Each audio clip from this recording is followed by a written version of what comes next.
TV one के निहायत दिलचस्प ड्रामों और एंटरटेनमेंट से भरपूर शोज किसी भी वक्त देखने के लिए हमारी वेबसाइट विजिट करें या हमारे यूट्यूब चैनल को सब्सक्राइब करें और बेल आइकॉन पर क्लिक करें।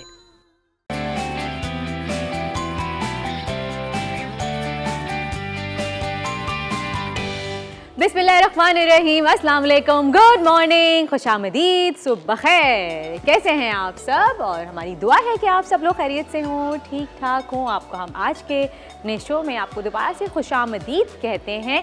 आज भी हम आपके लिए लेके आए हैं ऐसा शो जिसमें हम बात कर सकते हैं मुख्तलिफ मौजू पे, और जो आप बहुत पसंद करते हैं हमेशा से। हम कोशिश करते हैं कि हम उन टॉपिक से बात करें जो हमारे आपसी मसले हैं या आपस के हमारे इश्यूज़ हैं या वो प्रॉब्लम्स हैं जो हम हर घर में देखने को हमें मिलती हैं। तो आज भी हम उस पर शो करेंगे, लेकिन सबसे बड़ी बात और सबसे अहम बात मैं उससे पहले करना चाहूँगी, अगेन फिर से कहूँगी, वही बात जो हर घर में देखने को मिलती है। आजकल हम अपना ख्याल नहीं रख रहे, हम SOPs फॉलो नहीं कर रहे, हम मास्क नहीं पहन रहे, हम मार्केट्स में जा रहे हैं। आजकल शादियों का सीज़न चल रहा है, हम सबको पता है, लेकिन जब आप बाहर निकलते हैं तो कितने लोगों ने मास्क पहने हुए होते हैं? पहले ये बताइए, खुद सोचिए ज़रा, काउंट कीजिए। अगर आप मार्केट गए हैं तो आपने कितने लोगों को देखा है मास्क पहने हुए? मैं पहले भी ये बात कह चुकी हूँ, हमारी कोशिश है कि हम आपको इस चीज़ की आगाही फराहम करें, और अभी भी दोबारा दे रहे हैं कि ओमिक्रॉन कोरोना वायरस की एक और किस्म बहुत तेज़ी से फैल रही है। ये हमारा काम है कि हम अपने मुल्क को और अपने शहर को लॉकडाउन लगने से बचा सकते हैं, वरना अल्लाह ना करे फिर वही पिछले साल वाला हाल हो सकता है कि हर जगह लॉकडाउन लग जाए, हम सब घरों में बैठ जाएं, हम एक दूसरे से ना मिल सकें। शुक्र अल्हम्दुलिल्लाह, अल्लाह ताला ने हम पे रहम फरमाया, हम पे करम किया है कि अब हालात दोबारा से बेहतर होना शुरू हुए हैं, लेकिन अभी फिर से ओमिक्रॉन के केसेस बहुत ज़्यादा बढ़ने में नज़र आ रहे हैं, दिखने में आ रहे हैं। इनफैक्ट गुलशन इकबाल ब्लॉक 7 में, कराची की मैं बात कर रही हूँ, वहाँ पे देखें एक साथ 12 केसेस रिपोर्ट हुए हैं और वहाँ पे 15 दिन का लॉकडाउन लग गया है। अब देखिए, कहीं ना कहीं हमने चूक की है तभी ऐसा हुआ है। और अभी भी इनफैक्ट हम आपसे रिक्वेस्ट कर रहे हैं, प्लीज़ बार बार अपने, अगर घर पे आप हैं, बार बार साबुन से हाथ धोइए। अगर आप बाहर से आ रहे हैं, सबसे पहले आप अपने आप को डिसइंसेक्टिफाई कीजिए, जैसे पहले हम करते थे, वही थोड़ा सा अपना रूटीन वापस पहले जैसे ले आइए। आप बार बार हैंड सैनिटाइज़ करें, अगर बाहर हैं, घर में हैं तो बार बार साबुन से हाथ धोइए, मास्क पहनिए, डिस्टेंस रखिए, बिला वजह घरों से बाहर ना निकलें, भीड़ वाली जगह पे ना जाएं। आई नो इवेंट्स हो रहे हैं, हमें जाना भी पड़ रहा है, लेकिन हम SOPs का ख्याल तो रख सकते हैं, ये हमारी ड्यूटी है आफ्टर ऑल। और हमारी दुआ है कि अल्लाह ताला हमें इस ओमिक्रॉन नामी वायरस से भी महफूज रखे, हम सबको महफूज रखे, और हम जल्दी इस वायरस से, इस वबा से निकल आएँ बाहर। और जनाब आगे चलते हैं, बात करते हैं जहाँ पे हम सब चीज़ों की बात कर रहे हैं, वहाँ पे हमें देखने को मिली है अभी कुछ दिनों पहले सोशल मीडिया पे बहुत ज़्यादा ट्रेंड में है आजकल हमारे फेमस फिल्म एक्टर मोमा राना की बेटी रिया राना की एंगेजमेंट देखने को मिली है, और उसमें कई सितारे, फिल्मी सितारे एक बार फिर से इकट्ठा हुए हैं। आप देख सकते हैं इसमें सऊद ने, जवेरिया ने, रीमा ने शिरकत की है, और वाह, शी लुक सो प्रिटी, माशाल्लाह से बिल्कुल अपनी अम्मी की कॉपी हैं ये ना, कितनी प्यारी लग रही हैं। और ये व्लॉगर भी हैं, ब्यूटी व्लॉगर है, मेकअप वगैरह के ट्यूटोरियल्स बनाती हैं, और ये तमाम सितारे थे जिन्होंने शिरकत की इसमें। और ये देखें आप, सऊद भाई भी मौजूद हैं वहाँ पे, साइबा, रेम्बो, सब लोग हैं। और देखें जनाब, डे इवेंट्स दोबारा से बहुत ज़्यादा इन हो गए हैं इस बार ना, और अच्छा लगता है। हम लोग भी बात ही कर रहे थे, हमने कहा डे वेडिंग्स आजकल अच्छा, लेकिन जब मौसम अच्छा हो तो अच्छी लगती हैं। अब सोचें गर्मियों में किसी की ख्वाहिश हो कि डे वेडिंग करनी, तो गर्मियों में बिल्कुल शादियां ना करें, कोई ओकेजन ना रखें, सब आप लोग पिघल जाएंगे और कोई भी नहीं आएगा शादी में शिरकत करने के लिए। तो विंटर्स का फ़ायदा ये है कि सर्दियों में शादी होने का कि आप डे इवेंट्स कर सकते हैं, चाहे वो एंगेजमेंट हो, चाहे वो वेडिंग हो, चाहे वो रिसेप्शन हो, हम एंजॉय कर सकते हैं। और साथ साथ जनाब हमारी एक और मॉडल भी हैं, एक्ट्रेस भी हैं, अरीबा हबीब, वो भी शादी के बंधन में बंध गई हैं। आइए उनकी पिक्चर दिखाते हैं आपको। ये तो बहुत ज़्यादा ट्रेंडिंग में है आजकल सोशल मीडिया पे। कहाँ गई अरीबा हबीब? अच्छा जी, अब हम अरीबा हबीब की तस्वीर दिखा देते हैं आपको, उनकी वीडियोस भी दिखा देते हैं आपको। उन्होंने खूब इन्जॉय किया है अपना शादी का फंक्शन, डांस करते हुए, और काफ़ी उनकी माइयों की स्पेशली हमें क्लिप्स देखने को मिली हैं, वो बहुत ही प्यारी लग रही हैं। और उन्होंने वलीमे पे, रिसेप्शन पे अपने बहुत ही एक सॉफ्ट लुक प्रेफर किया है। And she was looking amazing, बहुत खूबसूरत लग रही थी वो जनाब। तो ये थी हमारी आज की खबरें जो आपने भी देखी और हमें पूरा हफ्ता देखने को मिली। और जनाब इसी के साथ ही अब हम चलेंगे ब्रेक की जानिब और ब्रेक से वापस आके शो को कंटिन्यू करेंगे।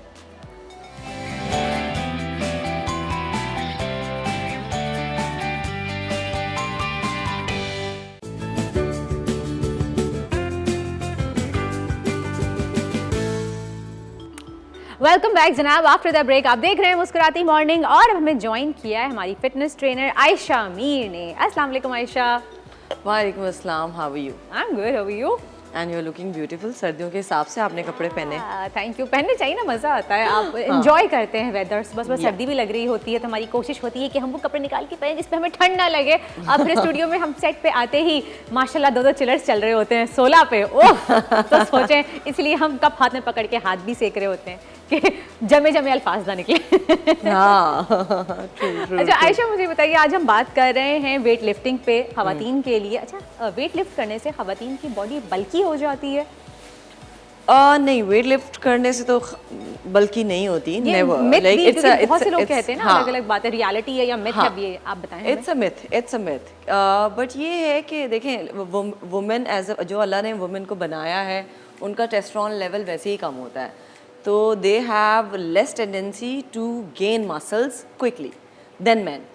तो आदमी अगर वेट उठाएंगे तो they want to grow their shoulder, their legs and वो वी शेप उन्होंने बनाना है, वो सब चीज़ें। तो you can dictate your body that way because their testosterone level is higher. और अगर women who are lifting weight, they should be very careful, I would say, in my personal opinion and in my experience. जब आप wait उठाते हैं तो you have to see कि आप wait उठा रहे हैं तो उसके कितने reps कर रहे हैं। For example, obviously आप 100 kgs उठा के 15-15 rep तो नहीं कर सकते। सही बात है। आप अपनी कैपेसिटी के हिसाब से वेट उठाएंगे एक तो, और जब उठाएंगे तो you make sure you are doing like 15 reps with the same weight 3 times. लेकिन पोस्चर का भी तो फर्क आता है ना आयशा, अगर हम गलत पोस्चर्स के साथ हम वेट लिफ्ट कर लें तो आपकी कमर का मसला आ जाता है, हम कमर लेके बैठ जाते हैं, और फिर कभी आपके कहते हैं ना कि वो L4 L5 का इशू हो गया, आपकी डिस्क स्लिप हो गई, स्पाइन का इशू हो गया, फिर 15 दिन के लिए आप लंबे लंबे पड़ गए बिस्तर पे, आप बेड से लग जाते हैं। तो ये भी तो होता है ना। हाँ, when you are lifting weight you need to make sure you're working out with your trainer. कभी भी never ever lift weight when you are at home and at your own. Even the trainers who are lifting weight, they need somebody to supervise. नहीं तो आप बताएं, मैं चाहती हूँ कि आप बताएं कि अगर हमें वेट उठाना है तो हम कैसे उठाएं, सही पोस्चर क्या होता है, आप ये उठा के बताएं। जैसे अगर हम नीचे रखते हैं इसको, हाँ, तो आप कैसे वेट लिफ्टिंग करनी है? सी अगर फॉर एग्जाम्पल अगर आप डेड लिफ्ट करें, चले मैं ये उठा ही लेती हूँ। अगर आप डेड लिफ्ट कर रहे हैं, ठीक है, आई डोंट हैव डम्बेल्स को भी उठाने का एक तरीका होता है। Can I use this mic? Yes, आप जो चाहे आप यूज करें, पूरा setup. Okay, so when you are lifting it ना, तो आपकी ग्रिप अच्छी होनी चाहिए, ठीक है, आपका वेट ऐसे हैंग नहीं होना चाहिए, तो आपकी फिंगर्स पे आएगा। When your grip is nice and आपका थंब ऊपर है, आपकी फिंगर्स यहाँ पर हैं, आपकी ग्रिप अच्छी है, तो you will be using right muscle. एक तो सबसे पहले डम्बेल उठाना सीखें, ऐसे हैंग ना करें, हैंग करके आप ऐसे ऐसे कर रहे हैं, आपकी फिंगर्स पे आएगा, यू वॉन्ट बी एबल, और यहाँ आपके फोर आर्म्स पे आएगा। फोर आर्म्स तो आपको कुछ करना नहीं है, you just have to hold it this way and keep it this wrist. You have to keep it like static. You are not moving when you are lifting your weight. For example, if you are doing bicep curls, ठीक है ना, bicep curls आप कर रहे हैं तो आप इसको, अच्छा, एल्बो को आपने अपने हाँ, एल्बोज तो आपके अटैच होंगे, सपोर्ट कर आपके एल्बोज अटैच होंगे विद योर रिब्स, ठीक है, ये लॉक हो गए यहाँ पर फॉर बाइसेप कर्ल्स। सही, ठीक है। अब जब आप वेट उठा रहे हैं तो आपका वेट इस तरह से पूरा ऊपर आएगा। अच्छा, इस तरह से आप टिल्ट नहीं करेंगे अपनी रिस्ट को। अच्छा, रिस्ट को आपने नहीं मोड़ना, बिकॉज फिर आपका ये सारा वेट ना आपकी रिस्ट पे आएगा, your wrist maybe it get hurt. तो जब आप पूरी सही से एक तो ग्रिप करें, ठीक है, और फिर आप इसको मूव नहीं करें, और फिर आपको सही पोस्चर में वर्कआउट करना is extremely important when you are lifting weight, because weights involve हैं। तो अगर आपने ज़रा सी गलत की तो आपकी डेडलिफ्ट में आपकी लोअर बैक गई और और आपकी आयशा अगर जैसे कि सपोज घर में जैसे खवातीन अमूमन बकेट रखी हुई है, पानी से भरी हुई बाल्टी रखी हुई है, हाँ। या पतीला कोई बड़ा, आपने सपोज दावत है घर में, कोई बड़ा पतीला आपका नीचे रखा है, आपने उसको उठाना है तो उठाते ही आई अकड़ गए, नहीं हुआ, कमर में मोच आ गई, तो वो क्या पोस्चर होता है? ये बहुत इंपॉर्टेंट क्वेश्चन है and everybody the women who are watching they should learn how to lift up the bucket. जो आप बाल्टी उठा रहे, इवन आप झुक के कुछ भी ऐसे उठाएंगे, कैसे उठाएंगे आप मुझे हाँ, बताएं, बहुत चीजें रखी है, मैं ढूंढ रही हूँ कि मुझे नहीं कुछ मैं मिल जाए। उठाती हूँ, I need to know the camera. Okay, बताओ। That's the camera. कौन सा कैमरा? ओके, That- कोई सा भी कैमरा, आपको Okay. हमारे सब कैच कर लेंगे कैमरा में, राइट, नो प्रॉब्लम। फॉर जमीन पे एग्जांपल रख के कैसे फॉर उठाएंगे एग्जांपल ये यहाँ पे है, ठीक है? सही। अब मैं आपको साइड व्यू दिखाती हूँ इसका, ताकि उनको समझ में आए। हम क्या करते हैं यूजुअली जब हम उठा रहे होते हैं ना, तो हमारी ये बैग जो है ये आर्च में होती है, यू नो, आप अपनी बैग को यूज कर रहे हैं to lift up the weight. सही। कभी भी मत करें, नेवर नेवर। आप अपनी लेग्स यूज करें when you are lifting weight, कितना भी वेट उठाएंगे आप नहीं हर्ट होएंगे if you know your legs are कैसे स्ट्रांग। कैसे? यू नो, आप नीचे जा रहे हैं, हमने अपनी बैक स्ट्रेट रखी है, आप चाहें तो स्क्वाट में चले जाएं, स्क्वाट में जाके उठा लें, या फिर अगर आप स्क्वाट में नहीं जा रहे हैं, नी का भी प्रॉब्लम है, यू नो, हर कोई नहीं उठा सकता, तो मैं ये इसको दोबारा रखती हूँ और फिर आप इसको थोड़ा सा अपना वेस्ट पीछे करें और अपनी बैक स्ट्रेट रखें। ये बैक इस तरह नहीं होनी चाहिए, ये प्रेस अंदर होनी चाहिए, ठीक है जी? स्पाइन आपकी स्ट्रेट होनी चाहिए, स्ट्रेट होनी चाहिए एंड नेक के साथ न्यूट्रल अलाइन होनी चाहिए।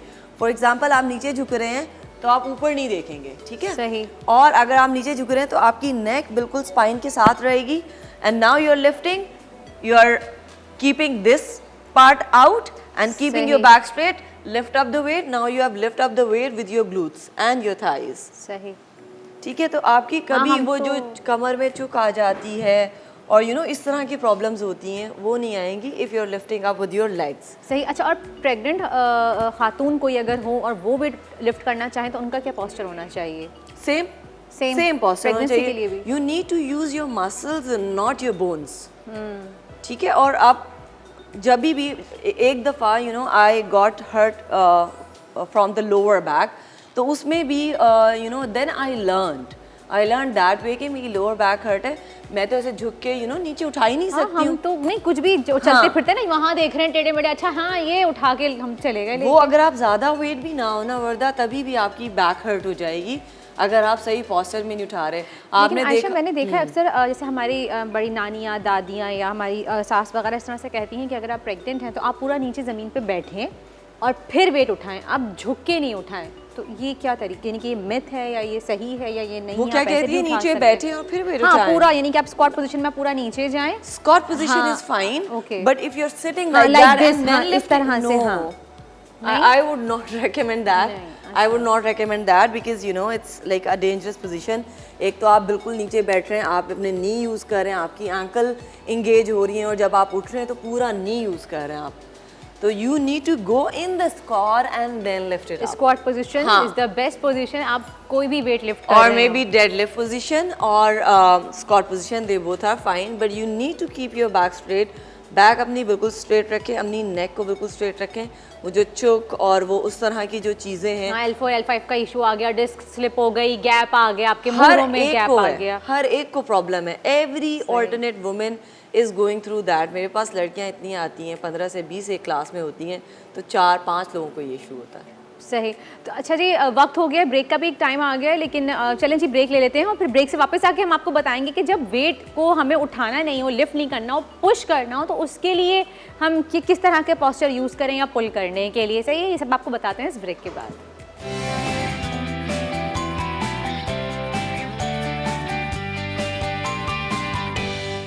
जी जनाब, वापस आ गए हैं हम ब्रेक से और हम बात कर रहे हैं एक ऐसे ख़तरनाक मौजू पे जो हर घर की रूटीन है, ज़रूरत है। हर खातून ये काम कर रही होती है घर में, बाल्टी उठाना, सफाई करना, झाड़ू पोछा करना, टेबल मूव करना, लेकिन वो करने के बाद फिर वो हाय मेरी कमर एक आवाज़ आती है। तो हम आपको ये सिखा रहे हैं किस तरह से आप सही पोस्चर में वज़न उठा सकते हैं।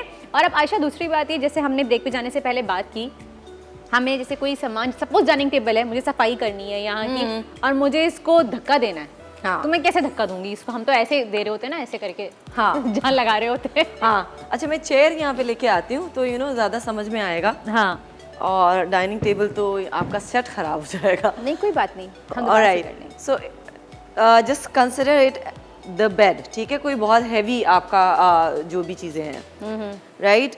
यूजुअली क्या होता है कि जब हम शिफ्ट हो रहे होते हैं, सामान वामान उठाना है, सेट करना है, तो it's very difficult for women to do that because body भी वीक होती है, वो सब चीज़ें होती हैं, प्लस देर आर चांसेस कि वो गलत पॉस्चर में जब उसको पुश करेंगी तो उनकी लोअर बैक हर्ट हो सकती है। आपने कहा बॉडी वीक होती है फीमेल्स की, मुझे ये बताएंगे फीमेल्स की बॉडी अगर वीक होती है तो वो इतनी बॉडी बिल्डिंग कैसे कर लेती हैं? या तो ये आप अपने खुद बॉडी को इस तरह से बनाते हैं कि हम यूज टू नहीं होते, कि हम डेली बेसिस पे हम वजन उठा रहे हैं? कि मैंने ऐसे बहुत से देखा है खवातीन को जो जिनकी बड़े घर के बुजुर्ग लोग बना कर रहे होते हैं कि नहीं नहीं नहीं नहीं नहीं नहीं वजन नहीं उठाना, नहीं नहीं नहीं लड़की ज़्यादा चेयर नहीं उठाएगी, या फिर आप मना कर रहे होते हैं कि अगर अब इन सपोज मार्केट के शॉपिंग बैग्स ही हैं या 5-10 किलो की आटे की बोरी है तो वो उठा के नहीं रख सकती, तो ये क्या है? ये सही है, ये नहीं है? मेरे हिसाब से तो करना चाहिए। बिकॉज हाँ बिल्कुल उनके मसल्स वीक हैं और there are chances to get hurt, तो मे बी वो इस वजह से they are reluctant to do it, और जब वो करती हैं तो मे बी उनकी दर्द ज़्यादा हो जाता है या प्रॉब्लम्स होने लगती हैं, तो दे अवॉइड।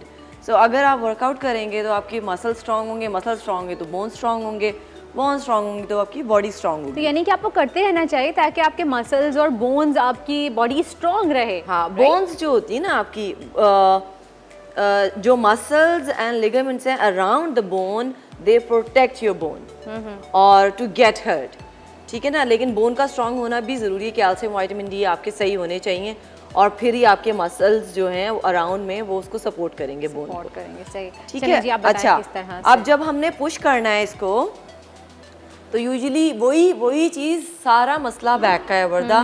बैक को हम क्या करते हैं, आर्च कर देते हैं, आर्च कर देते हैं। हमने बिल्कुल सीधा रखना है, बिल्कुल फ्लैट सरफेस में रखना है। जब हम इसको पुश कर रहे हैं तो आपने एक इट टोटली डिपेंड्स कि आप कौन सा मसल यूज़ करना चाह रहे हैं। When you are pushing you can use core. आपका कोर जो है वो आपका बहुत एक तो टाइनी मसल है, दूसरा we don't use it at all. अगर आप ये यूज़ करें तो कभी भी कुछ हर्ट नहीं होगा। और लेग्स यूज़ करें तो जब आप पुश करें, again you are pressing your back in and bringing your chest out, और लेग अपनी नीज को थोड़ा सा बेंड करें। जब बेंड करेंगे आपका वेट डिवाइड होगा towards your hamstring and your core. Keep your core, ये मिडल वाला part keep it very tight and now push. जब पुश करें लोअर बैक को हमेशा इन करें और इस तरह से पुश करें, ठीक है? आप ये दोनों भी बेंड कर सकते हैं। जब बेंड करेंगे तो आपका, जब नीज बेंड करेंगे तो आपका वेट जो है ऑटोमेटिकली आपकी थाइज और हैमस्ट्रिंग पे आएगा, and when you are keeping your core tight it will come on your. अच्छा, मैंने अभी नोट किया आपने शोल्डर से बिल्कुल प्रेशर नहीं दिया। हाँ। वो दिख भी रहा था कि आप हाँ। कौन से मसल्स यूज कर रही हैं। हाँ। अपने नीज पे ज्यादातर, अपने उस पे, बिकॉज हमारा ये जो लेग्स है ना thighs पे वर्दा, सही। This is the largest muscle, it has more power to lift things, ठीक है? जिस तरह मैं हूँ, अगर मुझे शोल्डर प्रेस करने हैं, I can not lift a lot of weight. On the other hand जब मैं लेग्स वर्कआउट कर रही हूँ तो I lift more weight because I have more power, because ये बड़ा मसल है तो जल्दी पुश होएगा, जल्दी आप सही चीजें वेट उठा सकते और हैं। ऐसे अगर हमें कुछ चीज वजन अपनी तरफ खींचना है तो अब धक्का तो दे दिया आपने, इसको हाँ। वापस जगह पे तो ला के रखना है। ओके तो क्या करेंगे? ओके, तो पीछे से पुश कर ले। सिंपल, उसमें कोई पॉस्चर की जरूरत नहीं है, नहीं, आई मीन बस पुश एक if वजह you're से कर pulling दें। if you're pulling something, same thing Varda, Same thing, वही you अपनी have to बैक keep का your, आपने बस ख्याल रखना हाँ, है। you have to keep your spine बिल्कुल Straight. straight सही। with your neck, बिल्कुल Neck. align। Align position अगर में आपकी रहनी spine for example इस तरह की लाइन में है तो आपकी नेक इस तरह फोल्ड ना हो, आगे की को तरफ बेंड ना रहने के हो लिए हो। और ऊपर की तरफ भी ना हो, ये सही। बिल्कुल सीधी रहेगी, सही, ठीक है? और अच्छा आयशा, एक और भी होती है जैसे कि अगर हम अमूमन हम शॉपिंग पे गए हैं, हमने बहुत सारे बैग्स उठा लिए, अब बाद में फिर आपने देखा होगा घर में आके ना यहाँ पे आपका ये मसल, ये वाला एरिया टाइट हो जाता है, हाँ। यहाँ दर्द होता है, फिर इतना हो जाता है कि आपके हाथ में भी ना हल्की सी कपकपाहट सी आना शुरू हो जी। जाती है, आपको वीक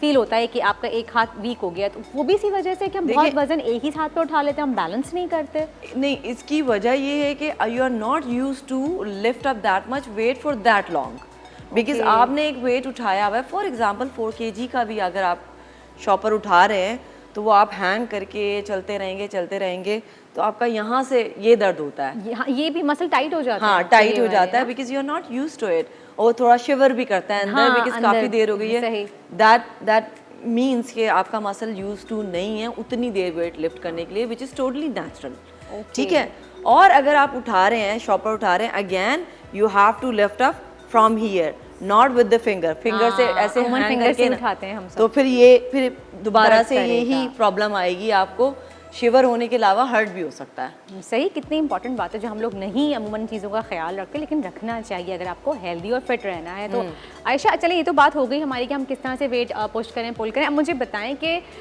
जो ख़वातीन वेट लिफ्ट करती हैं, लाइक प्रॉपर बॉडी बिल्डिंग करती हैं, क्या वो बल्की हो जाती हैं? See, you said bodybuilding. हाँ. If they are doing bodybuilding, they are taking the same kind of diet कि उनके muscles bulk up हों, and they are lifting like heavy weight.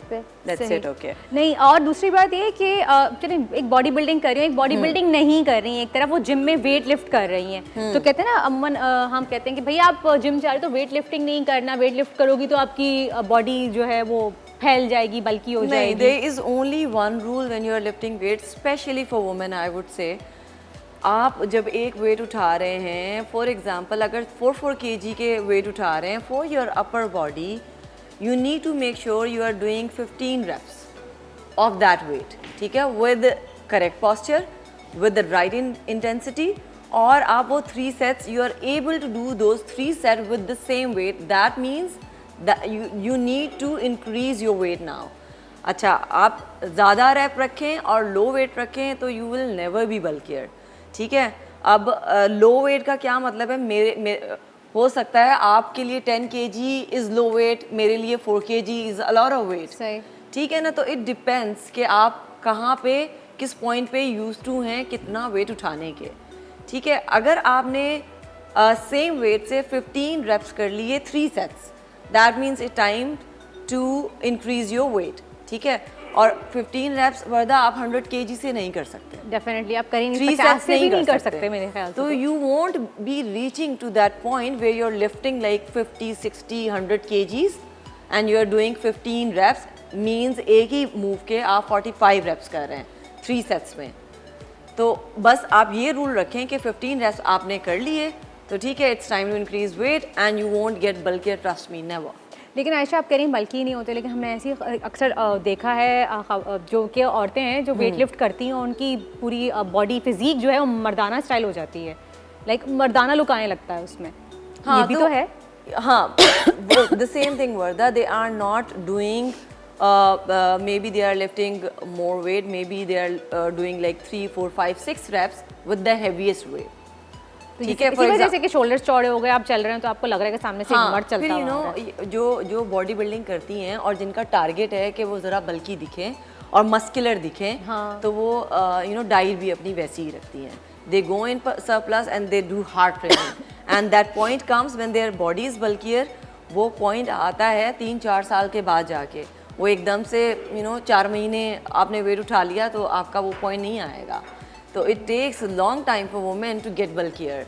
When वो अगर बहुत ज़्यादा वेट उठा रही हैं 50-60 kg and they are able to do maybe 2-3 reps with that or maybe 7 reps with that, you will get bulkier that way.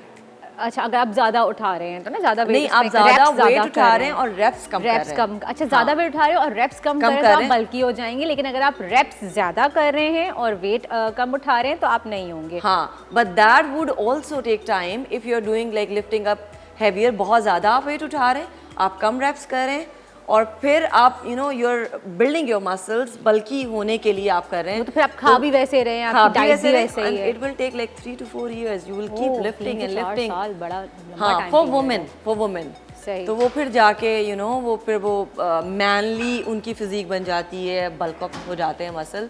It takes time. लेकिन क्या इसका फ़ायदा भी है कि अगर हम जिम में जाएं, मैं लेडीज़ की बात करूँ, जिम में जाएं हल्के फुल्के आप वेट लिफ्ट करती हैं तो उससे क्या आपका मसल भी लीन होता है, it helps you to lean your muscle? Of course it does when you are lifting up your weight according to your power and your strength, your muscles will be strengthening up each day और आपको फिर intensity increase भी करना है। ये नहीं कि आपने 2 to 3 kg के पिंक रेड वेट उठा लिए, डम्बेल्स उठा लिए और बस आप वही आप नाउ यू आर लाइक के नहीं, फलां ट्रेनर ने कहा था कि अगर आप वेट ज़्यादा उठाएंगे तो आप बल्कि हो जाएंगे। No, if you started with 2 to 3 kgs you might need to reach to your increase your intensity 2 to 3 kg से मे बी 2-3 महीने के बाद आपने 4 कर लिया, 5 कर लिया, 6 कर लिया, यू नो। तो आप कितने सजेस्ट करती हैं कि मैक्सिमम इतने वेट तक जा सकती हैं औरतें? Again Warda, it depends on your strength. Yes, strength के ऊपर डिपेंड हाँ। करता है, आप किसी के लिए अब इन जनरल नहीं कह हाँ, नहीं ले सकते। जिस तरह I will give my example, when I started with 3 kgs, ठीक है। I am talking about my lower body. अब मैं उठा रही हूँ 40 kg उसमें डेड लिफ्ट में। Do I look bulkier? No, I am lifting a weight like it's कौन बीन कह 2 सकता है कि आप years। वेट भी उठा सकते हो? Seriously just look at yourself, इतना लीन थी नो आप। हाँ, तो you know when you are on, मैं तो I am on maintenance diet, I am not on in calorie deficit lose weight वाली diet, and still I am not gaining weight. और जितना मैं वेट उठाती हूँ उतनी मैं यू नो स्कल्प्टेड होती जाती हूँ, उतनी बॉडी में अच्छे कट्स आते हैं, शेप और टोन अप बॉडी ज़्यादा अच्छी होती है वेट उठाने से। But that does not mean you should not do cardio, for God's sake. मतलब मैं अगर बता रही हूँ तो वो यू नो बस स्ट्रेंथ ट्रेनिंग ही करें, आप कार्डियो बंद। No, you have to do the mix. Balance रखना ज़रूरी है ना, कि आप ये नहीं कि खाली आप उस पे चले गए, वेट लिफ्टिंग पे चले गए, आपने कार्डियो छोड़ दिया, सिर्फ कार्डियो कर रहे हैं। मिक्स एक ट्रेनिंग प्रॉपर आपने एक जैसे हम कहते हैं कॉम्बो मील बनाना होता है आपकी बॉडी के लिए, right? I would suggest 3 days आप स्ट्रेंथ कर लें। फॉर एग्जांपल अपर बॉडी एक दिन कर लें, एक दिन एब्स कर लें, एक दिन आप लेग्स कर लें, बाकी 2 दिन बचे, 3 दिन बचे, उसमें आप कार्डियो कर लें। सही, बिल्कुल ठीक। अच्छा, और ये भी आपने जैसे हम बात कर रहे थे ब्रेक में, क्या कहते हैं, आप कह रही थी कि अगर हम वेट लिफ्ट करते हैं तो ये हमारी स्ट्रेस को भी रिलीज़ करता है, आपका मूड भी अच्छा रहता है, like it helps you out to get relax. और एक स्ट्रेस एक बहुत बड़ा मसला है कि स्ट्रेस से कहते हैं अगर आपको स्ट्रेस है तो आप डिप्रेस्ड हैं तो आपका वेट भी बढ़ना शुरू हो जाता है। हाँ, आपकी हार्मोन्स एक्ट करना शुरू कर देते हैं, और this is like a main factor जिसकी वजह से वेट गेन होता है, and we usually do not address it. कि स्ट्रेस आप ले रही हैं, अच्छा आपने डाइट भी कर लिया, आपने मल्टीविटामिन्स भी ले लिया, आप वर्कआउट भी कर रही हैं, फिर भी मेरा वज़न बढ़े जा रहा है, उसकी you know you are not addressing all the causes then. सही। तो अगर आप स्ट्रेस आपने यू नो वर्कआउट से वैसे भी आपका स्ट्रेस कम हो जाता है, स्ट्रेंथ ट्रेनिंग हो या कार्डियो से आपका ज़्यादा जल्दी रिलीज़ होता है, एंड यू नो एंडोर्फिन्स आपके जल्दी रिलीज़ होते हैं। स्ट्रेंथ में it takes time to release endorphins, but still you feel happy that you have done something. सही, चलें, thank you so much Ayesha, बहुत बहुत शुक्रिया, आपने हमें इतनी अच्छी टेक्निक्स बताई वेट लिफ्टिंग की और वेट पुश करने की, ये हम सब के लिए बहुत ज़रूरी है। Once again thank you so much. अब इस वक्त हो गया है एक ब्रेक का, कहीं जाइएगा नहीं, देखते रहिए मुस्कुराती मॉर्निंग।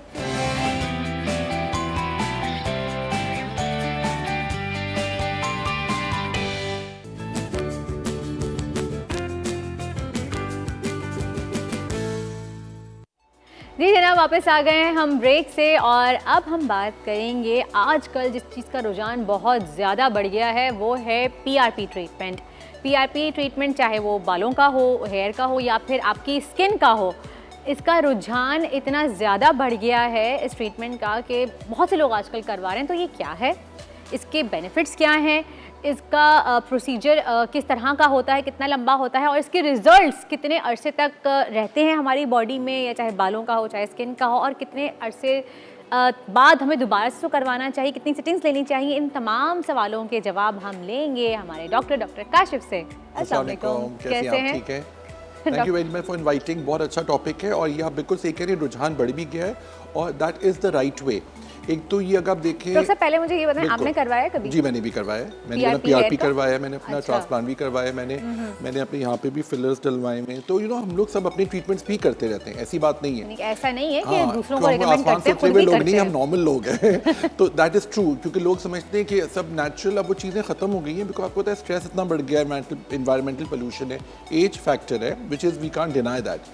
तो पीआरपी प्लेटलेट्स रिच प्लाज्मा है, ये एक ट्रीटमेंट है जो कि platelets rich plasma, the PRP की एब्रीविएशन है, प्लेटलेट्स रिच PRP, प्लाज्मा। जी। एग्जैक्टली। अच्छा, इसमें हम आपका ब्लड लेते हैं, उसको सेंट्रीफ्यूज करते हैं, खास मशीन होती है, सेंट्रीफ्यूज करते हैं। उसमें ये होता है कि आपका ब्लड जो नीचे रहता है, सिरम ऊपर आ जाता है। सिरम जो है प्लेटलेट्स कहलाते हैं। जी, प्लेटलेट्स जिसमें होते हैं, और वो आपका liquid part of the blood है। उसको हम इंजेक्ट करते हैं। अगर स्कैल्प पे करना है, बालों की नशोनुमा, अच्छा बालों का टेक्सचर बहुत इंप्रूव करता है, बल्कि हम लोग हेयर ट्रांसप्लांट भी करते हैं तो उसके साथ साथ भी PRP करते हैं। तो हेयर ट्रांसप्लांट को मेंटेनेंस डोज के लिए PRP करना ज़रूरी है। फिर स्किन में बहुत अच्छे इफेक्ट्स हैं, आपकी एंटी रिंकलिंग इफेक्ट है। खासतौर पे देखिए, एक चीज़ है जो कि अब किसी को निशान पड़ गए हैं एक्नी के, अब उसका कोई प्लास्टिक सर्जरी कुछ नहीं होता, इट्स ओनली PRP। निशान मतलब जो खड्डे हो जाते गड्ढे हैं हो गए, आपकी स्किन गड्ढे हो पे। गए, स्किन एकदम आपकी एज 10 साल ज़्यादा लगती है आपकी, Age से। क्योंकि यंग एज में 15-16 में आपके पास एक्नी निकली, आपको पता नहीं था, आपने खुरच दी है।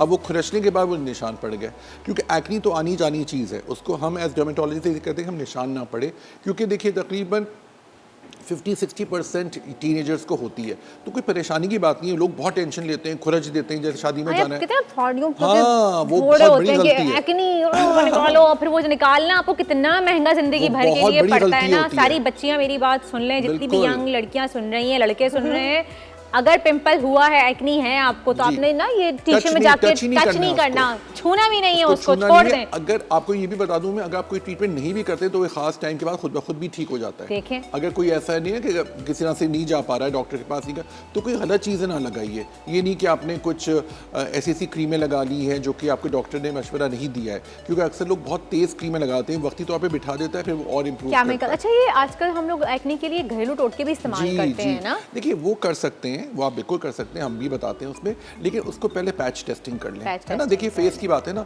आखिर लोग हमारा चेहरा ही तो देखते हैं। चूना भी तो लगाते हैं, वो जी, जी। लगाना मैं प्रेफर नहीं करती, लगाना चाहिए क्या नहीं। That is very very dangerous, क्योंकि बहुत ज़्यादा तेज़ होता है ना, तो अगर वो आप किसी skin burn कर कॉम्बिनेशन देता में बर्न कर देता है, बिल्कुल। लेकिन देखिए कभी भी कोई भी चीज़ आप फेस पे लगाने से पहले आपको भी पता है कि हम कहते हैं हमें पैच टेस्टिंग पैच कर टेस्ट कर लें, लें, ताकि अगर लाली, खारिश या जलन लगे 15 मिनट के अंदर तो वो अवॉइड करें।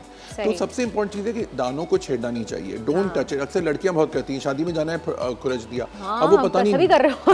हमने भी बड़ा किया, मेरे अवॉइड भी। करें। हाँ, बट आप लकी हैं, आपके निशान नहीं पड़े थे ना, अल्हम्दुलिल्लाह। देखिए इससे बड़ा फर्क, कुछ लोगों की एक्नी होती है काफ़ी डीप होती है, अगर डर्मिस तक चली गई ना एक्नी तो उसका निशान पड़ जाता है। तो अगर एक्नी अगर है किसी को, तो अगर किसी वजह से इलाज नहीं कर पा रहे हैं या किसी वजह से डॉक्टर को, तो छोड़ दें उसको, सिर्फ प्लेन वाटर से वॉश करते रहे, वो एक टाइम के बाद खुद ब खुद भी ठीक हो जाती है। सही। लेकिन सबसे इंपॉर्टेंट चीज़ है कि उसको खुरचना नहीं है।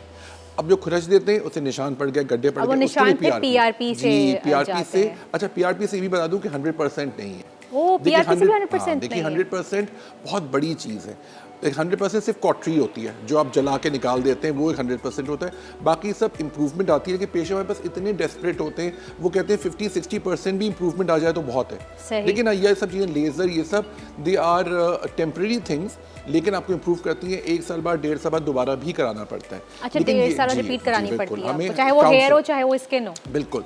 मेंटेनेंस डोज, देखिए बाल जो आपके प्लांट है, ठीक है ना, मेंटेनेंस डोज, फेस का PRP आपका हो जाता है खास टाइम पे, तो आपको फिर कराने की ज़रूरत नहीं है। अगर आपका दिल चाहे तो आप स्मूथ स्किन के लिए करा सकते हैं। तो अक्सर लोग रिजुविनेशन जैसे हम कहते हैं, मीजोथेरेपी भी अब आ गई है, नहीं सही, ना, सही। तो उसके अंदर आपको रिजुविनेशन होती है, आपकी स्किन की नशोनुमा बेहतर होती है। डॉक्टर साहब, क्या एनलार्ज पोर्स के लिए भी PRP जी जी बिल्कुल होती कर है? सकते हैं, बिल्कुल और PRP डार्क कर सर्कल्स सकते के हैं। डार्क लिए? सर्कल्स के लिए बहुत अच्छा है, उसकी अलग PRP है।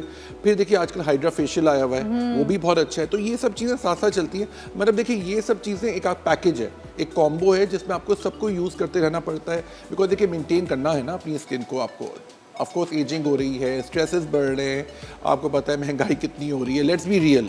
तो ना हमें उसी हिसाब से अपने बजट्स बना के हमें देखना होता है, लेकिन अगेन उस वक्त करें जब बिल्कुल ज़रूरी हो। और डॉक्टर साहब, आजकल डाइट में भी हम इस तरह की चीज़ें नहीं ले रहे ना, हमारे पास जो हम खुराक जो खा रहे हैं वो भी तो हमारी बिल्कुल आप 100% सही कह रहे नहीं हैं। है, और तो मैं इस वजह एक से बात- हमें वो एक बात चीज़ें जरूर कहना लगती चाहूँगा, नहीं आजकल मोबाइल टाइम बहुत बढ़ गया है, बच्चे बहुत ज़्यादा मोबाइल यूज़ कर रहे हैं। इसकी जो ब्लू लाइट है, मैं हमेशा पेरेंट्स को कहता हूँ कि प्लीज़ अपने बच्चों के मोबाइल रात को 9 बजे ले लिया कीजिए। स्पेशली मैं बाप को कहूँगा, जब बाप का रोब मुझे लगता है कम हो गया है घरों में, तो वो बहुत ज़रूरी है। बच्चों से मोबाइल ले लें और लॉक कर दें, सुबह उठेंगे, फजर की नमाज़ पढ़ेंगे, तब दिन भर यूज़ करें। देखिए इसकी जो लाइट होती है ना, वो आपकी स्किन के लिए बहुत बुरी है। और यंग बच्चे जो होते हैं ना, उनके लिए प्रॉब्लम ये होती है कि उनकी स्किन बहुत जल्दी रिएक्ट करती है, सही। बाल भी कम हो रहे हैं, उससे स्किन भी ख़राब हो रही है। फिर आपको पता है फास्ट फूड खाने का रुझान बहुत बढ़ गया है, उससे भी एक्ने बढ़ बढ़ गया है, सकती है। फास्ट फूड छाया हुआ है हर नहीं जगह आप भाई। खाएं, देखिए हम भी खाते हैं, देखिए बारबेक्यू खा लीजिए लीजिए ना, हलीम ले लीजिए, आप चपाती ले लीजिए, सैलड ले लीजिए, कोल्ड ड्रिंक की जगह जूसेस ले लीजिए, बर्गर की जगह सैंडविचेस ले लीजिए। देखिए हर चीज़ का Alternatives है, हैं। तो अपनी आप लाइफस्टाइल ऐसा बना लें कि आप वो मतलब इस तरह के, जैसे ब्लड या प्रेशर वीक के में मरीज एक हैं, दफ़ा आपने जंक ले लिया, बिल्कुल सही कह रही हैं आप, ठीक Fried है, उसके item साथ ले साथ लिया। आपने दही ज़्यादा ले लिया, ठीक है, ये सब चीज़ें नहीं, लेकिन टच मत कीजिए, ये बहुत ज़रूरी है। बिकॉज मैंने बहुत देखा यंग लड़के लड़कियों को कि इतने यंग होते हैं। मेरे पास कल ही एक पेशेंट आया था, मैं उसकी एज मुझे लग रहा था 30 का है, वो 20 ईयर्स का सही। था, सिर्फ उसके निशान इतने ज़्यादा थे। सही। चलें जी, कॉलर भी हमारे साथ मौजूद हैं। निदा की कॉल है खुशाब से। हेलो, अस्सलाम वालेकुम निदा। हेलो, कॉल ड्रॉप हो गई है। चलें जी, कोई बात नहीं, दोबारा कॉल कर लीजिए निदा। अभी डॉक्टर साहब हैं हमारे साथ बिल्कुल। शो पे, और ब्रेक का वक्त भी हो गया है जी। और जनाब हम लेते हैं एक छोटा सा ब्रेक, और ब्रेक से जब वापस आएंगे हम आपको पीआरपी की पिक्चर्स भी दिखाएंगे और मज़ीद डिटेल्स जानेंगे पीआरपी के बारे में। तो मिलते हैं आपसे एक छोटे से ब्रेक के बाद।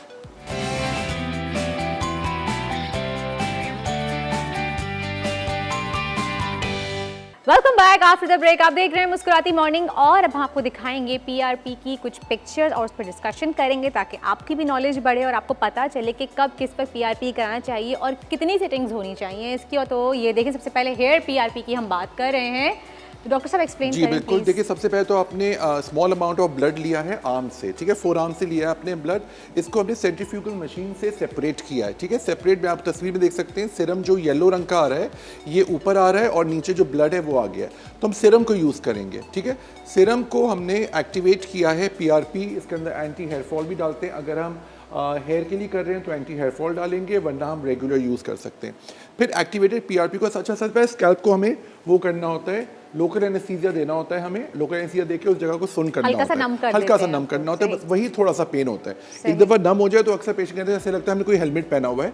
अच्छा, फिर उनको पीआरपी को नीडल, मैं तो इसमें इंसुलिन सिरिंज यूज़ करता हूँ, इंसुलिन की नीडल यूज़ करता हूँ, बाकी तो 3 cc सिरिंज यूज़ करता हूँ, और फिर इसको जगह जगह जहाँ पे स्पेशली बाल कम है वहाँ पे डालते हैं, ठीक है। अच्छा, इसका बेसिकली काम ये होता है कि अंदर से जो आपके नीचे के हेयर होते हैं वो आसान ज़बान में बताऊँ तो सो रहे होते हैं, उनको जगाता है वो, ठीक डॉक्टर है। साहब, आपने जैसे कहा कि आप इंसुलिन सिरिंज के थ्रू सिरिंज करते इंसुलिन की होती हैं, है, मैंने भी लेकिन 3 देखा है, cc लेकिन बाज़ जगह देखा गया गन के थ्रू भी कुछ करते जी हैं, वो हाँ, कहते वो हैं एक उससे दर्द लेटेस्ट नहीं तरीका है, होता। वो भी आते हैं, वो एक पीआरपी गन भी कहलाती है, वो भी आती नहीं। लेकिन आई डोंट नो, मैं अभी भी कंजर्वेटिव जो मेथड है इसमें ज़्यादा आपको कंसंट्रेशन से मिलता है। गन भी बहुत अच्छा है, गन में टक टक टक टक टक टक करके आवाज़ आ रही होती है और वो बिल्कुल आपके जा रहा होता है, वो भी अच्छा है, बहुत अच्छा है। लेकिन मैं जो हमें मेथड दिखाया है ये थोड़ा सा पुराना हो गया है, लेकिन ये अभी अच्छा, भी गन बहुत वाला valid है। मेथड पुराना जी, है? नहीं, गन वाला नया है। अच्छा, गन वाला नया है, ये थोड़ा सा पुराना है, तो लेकिन पेन फ्री कौन सा है? आई थिंक मुझे ये ज़्यादा पसंद है, क्योंकि समहाउ यहाँ पे फोकस करता है, डॉक्टर फोकस करता है कि इस एरिया में आपके बाल कम है,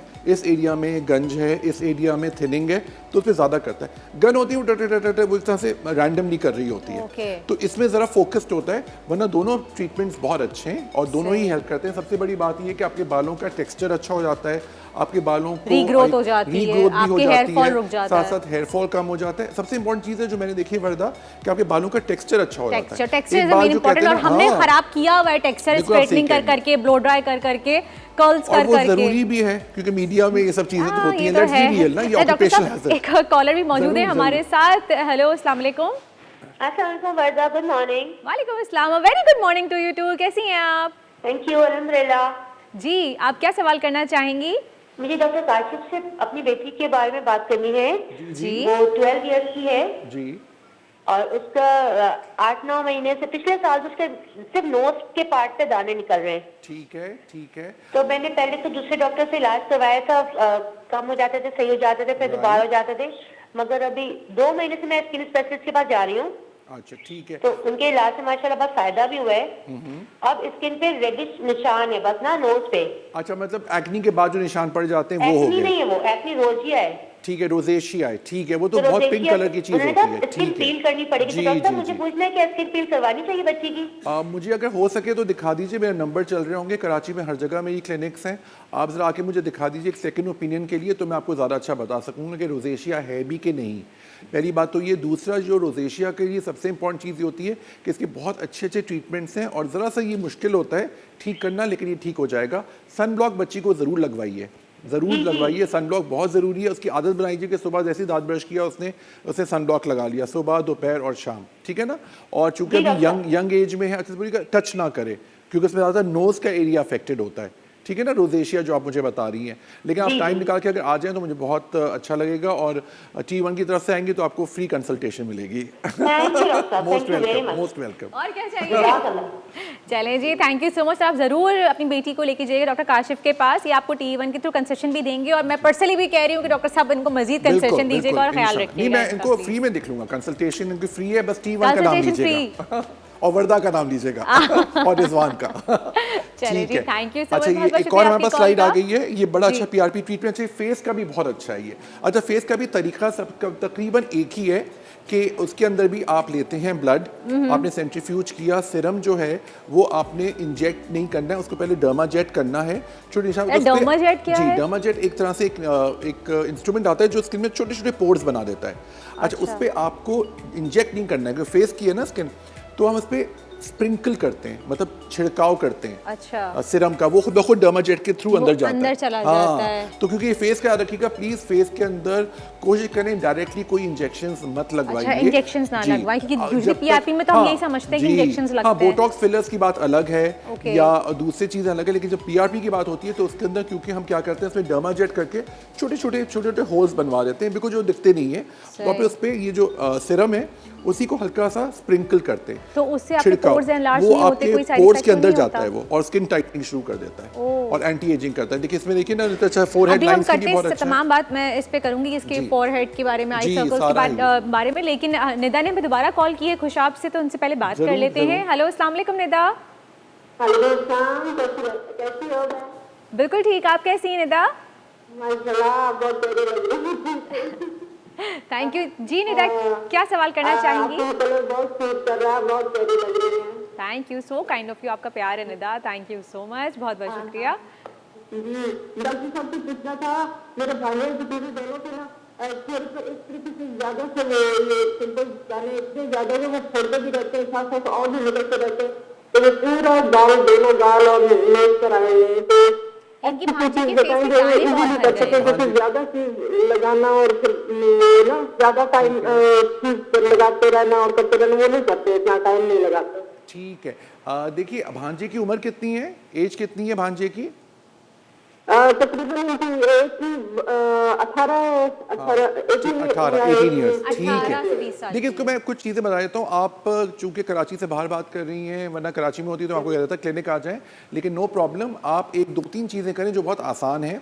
उनसे एक तो ये बोलें कि बाहर की चीज़ें खाना फ़िलहाल कम कर दें, कोशिश करें घर की चीज़ें खाएँ। दूसरा है कि जल्दी सोना है, जल्दी उठना है, मोबाइल फ़ोन कम से कम यूज़ करना है। मोबाइल की ब्लू लाइट से एक्नी और हेयर लॉस भी हो रहे हैं, आंखों के नीचे सर्कल्स भी पड़ रहे हैं आजकल। लोग, आई डोंट नो, बच्चों को मोबाइल, मैं मोबाइल को मोबाइल नहीं कहता हूँ, मैं कहता हूँ टीवी है, आपके हाथ में टीवी दिया हुआ, उन्होंने पूरी फिल्में आ रही होती हैं, पूरे शोज़ आ रहे होते हैं, आप देखें, ज़रूर देखें T1 का शो, लेकिन सही टाइम पर देखें ना, आप यूट्यूब लगा के देखें, 9 बजे से पहले देखें, ये तो पूरे बताया हुआ होता है। हाँ, 4 बजे के बाद हमारा यूट्यूब पे अपलोड हो जाता है, उसको आप आराम से देखें, 9 बजे तक टाइम है आपके पास, ठीक है ना, तो ये तो बिल्कुल सही बात है। अच्छा, दूसरा ये है कि उनको ही बोलिएगा खुर्चे नहीं दाने, एक चूंकि आप वो हैं तो फ्यूसिडिक एसिड एक क्रीम आ रही है फ्यूसिडिन के नाम से, वो लगाना शुरू कर दें जहाँ जहाँ दाने हैं। दिन में 3-4 दो आती है ना, एक एच और एक एन। फ्यूसिडिन एच जो होती है हाइड्रोकॉर्टिजोन के साथ है, जो 1% हाइड्रोकॉर्टिजोन है, जो फेस के लिए सही है।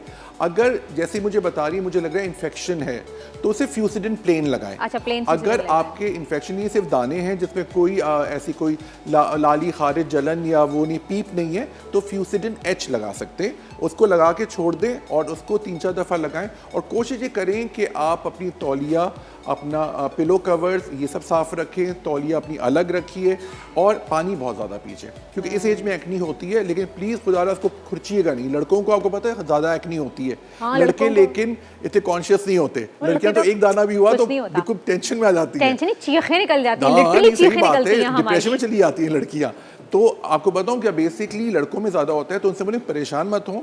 और आई एम श्योर उसकी बॉडी पे, पीठ पे भी दाने निकलते हैं, तो उसके साथ साथ वो कोई सल्फर सोप स्कैप्टिन के नाम से आ रहा है, या स्कैपविल या स्केपिक सोप के बारे में, उससे नहाया करें। डॉक्टर साहब, एक सवाल है मेरा छोटा सा आपसे, कि अक्सर जब पस वाले, जो पीप वाले आपने कहा दाने होते हैं, वो बहुत ज़्यादा पेनफुल होते हैं, वो इतने पेनफुल होते हैं कि लिटरली वो वाकई बर्दाश्त नहीं होता, उसके सराउंडिंग का जो पूरा एरिया होता है वो भी रेड हो जाता है, तो उसको मजबूरन निकालना नहीं, पड़ता है। बिल्कुल नहीं, निकाल- मजबूरन कोई कभी नहीं करें, कुछ भी हो जाए आप उसकी एंटीबायोटिक फौरन स्टार्ट हम करते हैं। एजिथ्रोमाइसिन बहुत इंपॉर्टेंट है, माइनोसाइक्लिन है, टेट्रासाइक्लिन है, सब एंटीबायोटिक्स हैं, लेकिन वो आपको देख के करते हैं। लेकिन उसको किसी भी सूरत से, मतलब आप मुझे कन्विंस करना चाह रही हैं कि निकालें, बिल्कुल मैं नहीं नहीं, कन्विंस मुझे होऊंगा। convince नहीं कर रही, मैं बिल्कुल पूछ नहीं, रही थी। बिल्कुल मेरी नहीं बहनों का निकालें। सवाल मैं हाँ, पूछ रही नहीं, थी। आपका सवाल बहुत अच्छा है, क्योंकि एक लोग बहाने बनाते हैं कॉलर निकालने मौजूद है के। हमारे साथ सरगोदा से। हेलो, अस्सलाम वालेकुम। वालेकुम जी सना, कैसी हैं आप? जी, अल्लाह का शुक्र है। जी, क्या सवाल है सना आपका? जी, मेरे डॉक्टर साहब छाइयों के बारे में पूछना, बहुत जी पुरानी छाइयाँ हैं। जी जी बिल्कुल। मैम देखिए, झाइयों की बहुत सारी वजूहात है। जो सबसे कॉमनेस्ट वजह है वो है खून की कमी। सबसे पहले तो आपको एक ब्लड टेस्ट कराना है हीमोग्लोबिन का। अगर खून की कमी है, जो मुझे लग रहा है होगी आप में, तो उसको पहले करेक्ट करना है। दूसरी, आपको, आप मैरिड हैं, सिंगल हैं? मैरिड ठीक है। बच्चे कितने हैं आपके? 3 बच्चे, छोटा बच्चा कितना बड़ा है? 2 साल के। ठीक है। किसी बच्चे की पैदाइश में आपको खून चढ़ाए या वेनेफर के इंजेक्शन लगे, आयरन के इंजेक्शंस? जी, इंजेक्शन लगे हैं। हाँ, देखिए ना, आपकी हीमोग्लोबिन की कमी है। सबसे पहले तो आपको ये करेक्ट करना है। फिर आपको आपकी स्किन टाइप के लिहाज से एक सनब्लॉक दिया जाएगा, जो अपनी आदत बनाई जाए सुबह, दोपहर और शाम। बिकॉज मुझे पता है हाउस वाइफ का काम किचन में ज़रूरी होता है, और वो ज़ाहिर है उसको वो नहीं कर सकते, तो सनब्लॉक लगा के जाएँ। मतलब अपनी आदत बनाई जाए सुबह, दोपहर, शाम सनब्लॉक। और रात में आपकी जो एक ऐसी क्रीम है जो आपकी स्किन टाइप, क्योंकि मैंने देखा नहीं आपको, तो मैं आपको ये बताऊंगा, अपने करीबी डॉक्टर को दिखा दीजिएगा। आप कराची आ सकें तो बहुत खुशी होगी मुझे। अगेन T1 का नाम लीजिएगा, वर्दा का, रिजवान का नाम लीजिएगा, आपको फ्री में देख लेंगे इंशाल्लाह।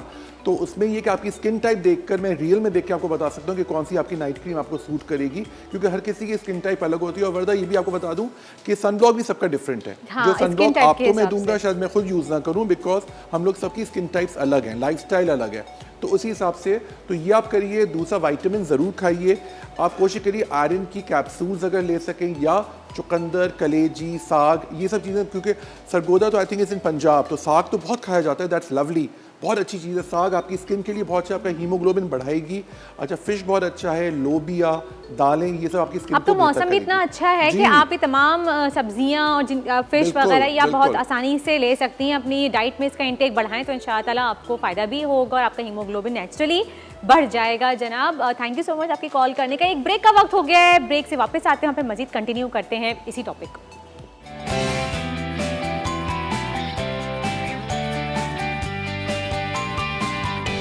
जी जनाब, वापस आ गए हैं हम ब्रेक्स पर। हम बात कर रहे थे पीआरपी ट्रीटमेंट के बारे में, चाहे वो स्किन का हो या वो हेयर का हो, आपके लिए बहुत ज़्यादा फ़ायदेमंद साबित होता है। और ये एडवांस टेक्नोलॉजी है और आपकी ये स्किन को रिजेनरेट करने के लिए रिजुविनेट भी करता है, एंटी एजिंग भी है, है, टाइटनिंग भी है, फ्री भी रिंकल्स के करता लिए भी है। बेहतर है। अच्छा, और आप जो पोर्स की बात करते हैं उनको भी टाइटन अप करता है। So it's a multipurpose thing. अच्छा, सबसे बड़ी बात ये कि मैं, of course we are in a Muslim country, Islamic भी है, आपका अपना ही ब्लड यूज़ हो रहा है आपके लिए ना, तो कोई रिएक्शंस नहीं आते। क्योंकि आप कभी किसी और का ब्लड लें तो that is a different thing. आपका अपना ही ब्लड यूज़ हो रहा है तो कोई आपको रिएक्शंस भी नहीं आते। हाँ, ये कि थोड़ी सी एहतियात रखना होता है, धूप से बचना होता है, कि आपको एक लाइट सी क्रीम लगानी पड़ती है, बहुत ज़्यादा आपको किचन काम 1-2 दिन तक ना करें, बट वो तो बड़ा मसला नहीं है। हाँ, हेयर पीआरपी में तो आप सब कुछ कर सकते हैं, that's not an issue. Cross feet भी जी, क्रॉस फीट भी बेहतर खत्म की जा करता है। सकती अच्छा, है। बेहतर देखिए, की जा क्रॉस फीट के सकते तो हैं। बेस्ट है Botox. Botox is best for cross feet. यहाँ पे आप कर देते हैं तो वो आपका, लेकिन 1-1.5 साल तक चलता है वो बोटॉक्स।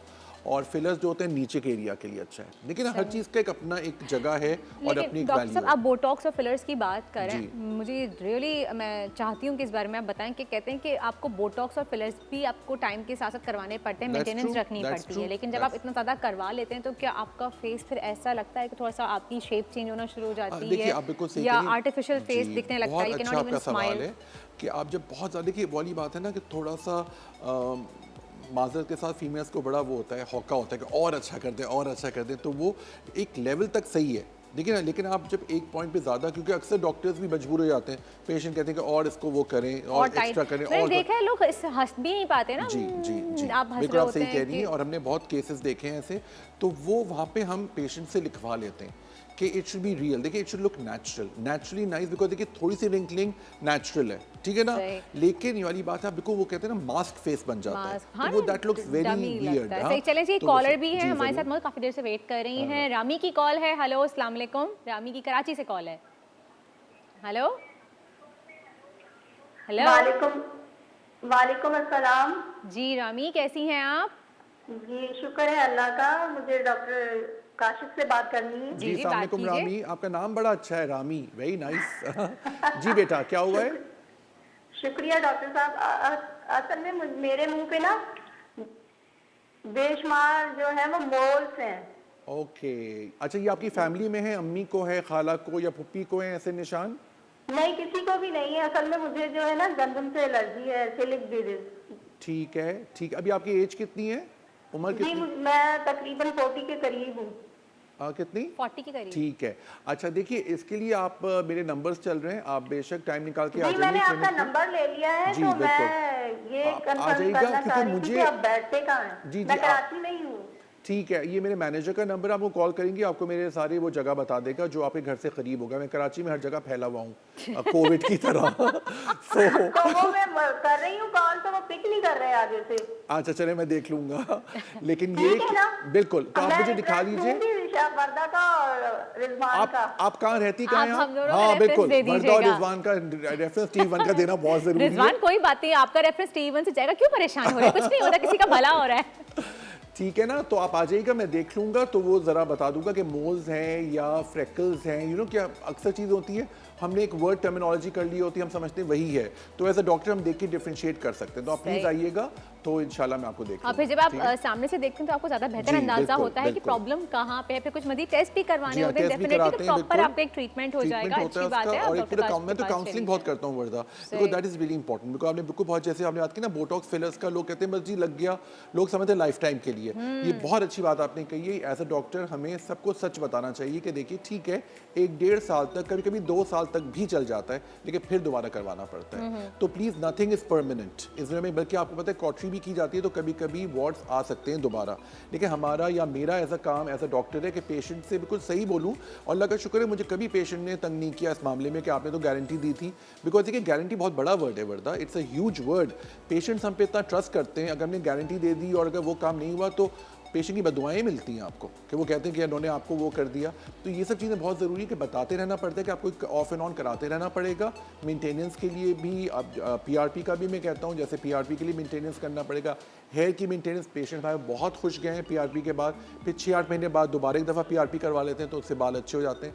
तो मेंटेनेंस करनी पड़ती है। मेंटेनेंस आपको करवानी पड़ेगी। डॉक्टर साहब अब आजकल जो ये चल रहा है स्किन वाइटनिंग के लिए भी जी, इंजेक्शंस जी। चल रहे हैं, तो Very इसके interesting, बारे जी। में आप, मुझे लग रहा था आप आएंगी इस पे। डेफिनेटली जी, जब हम बात बहुत, कर रहे हैं हाँ, ट्रीटमेंट्स बिल्कुल, की, पीआरपीस की, तो ये वाइटनिंग भी, इसमें Whitening पीआरपी तो injection- सिर्फ नहीं होता, ये तो एक अलग ही ये प्रोसीजर है ग्लूटाथियोन पूरा। इंजेक्शंस हैं, जिसका एक साइड इफेक्ट ये था कि वो स्किन थोड़ी सी लाइट होना शुरू हो गई। लेकिन डॉक्टर ये- साहब क्या ये ग्लूटाथायोन के जो इंजेक्शंस लगते थे, ये कैंसर पेशेंट्स को लगाए जा रहे जी थे हाँ, ताकि ये उनकी एंटी कैंसरस है। Very good, Exactly. आपकी यू हैव गुड नॉलेज, माशाल्लाह, good, proud of you Warda, very Thank you. Good. एक और कॉलर मौजूद है मुल्तान से, पहले उनकी कॉल ले जरूर। लेते हैं।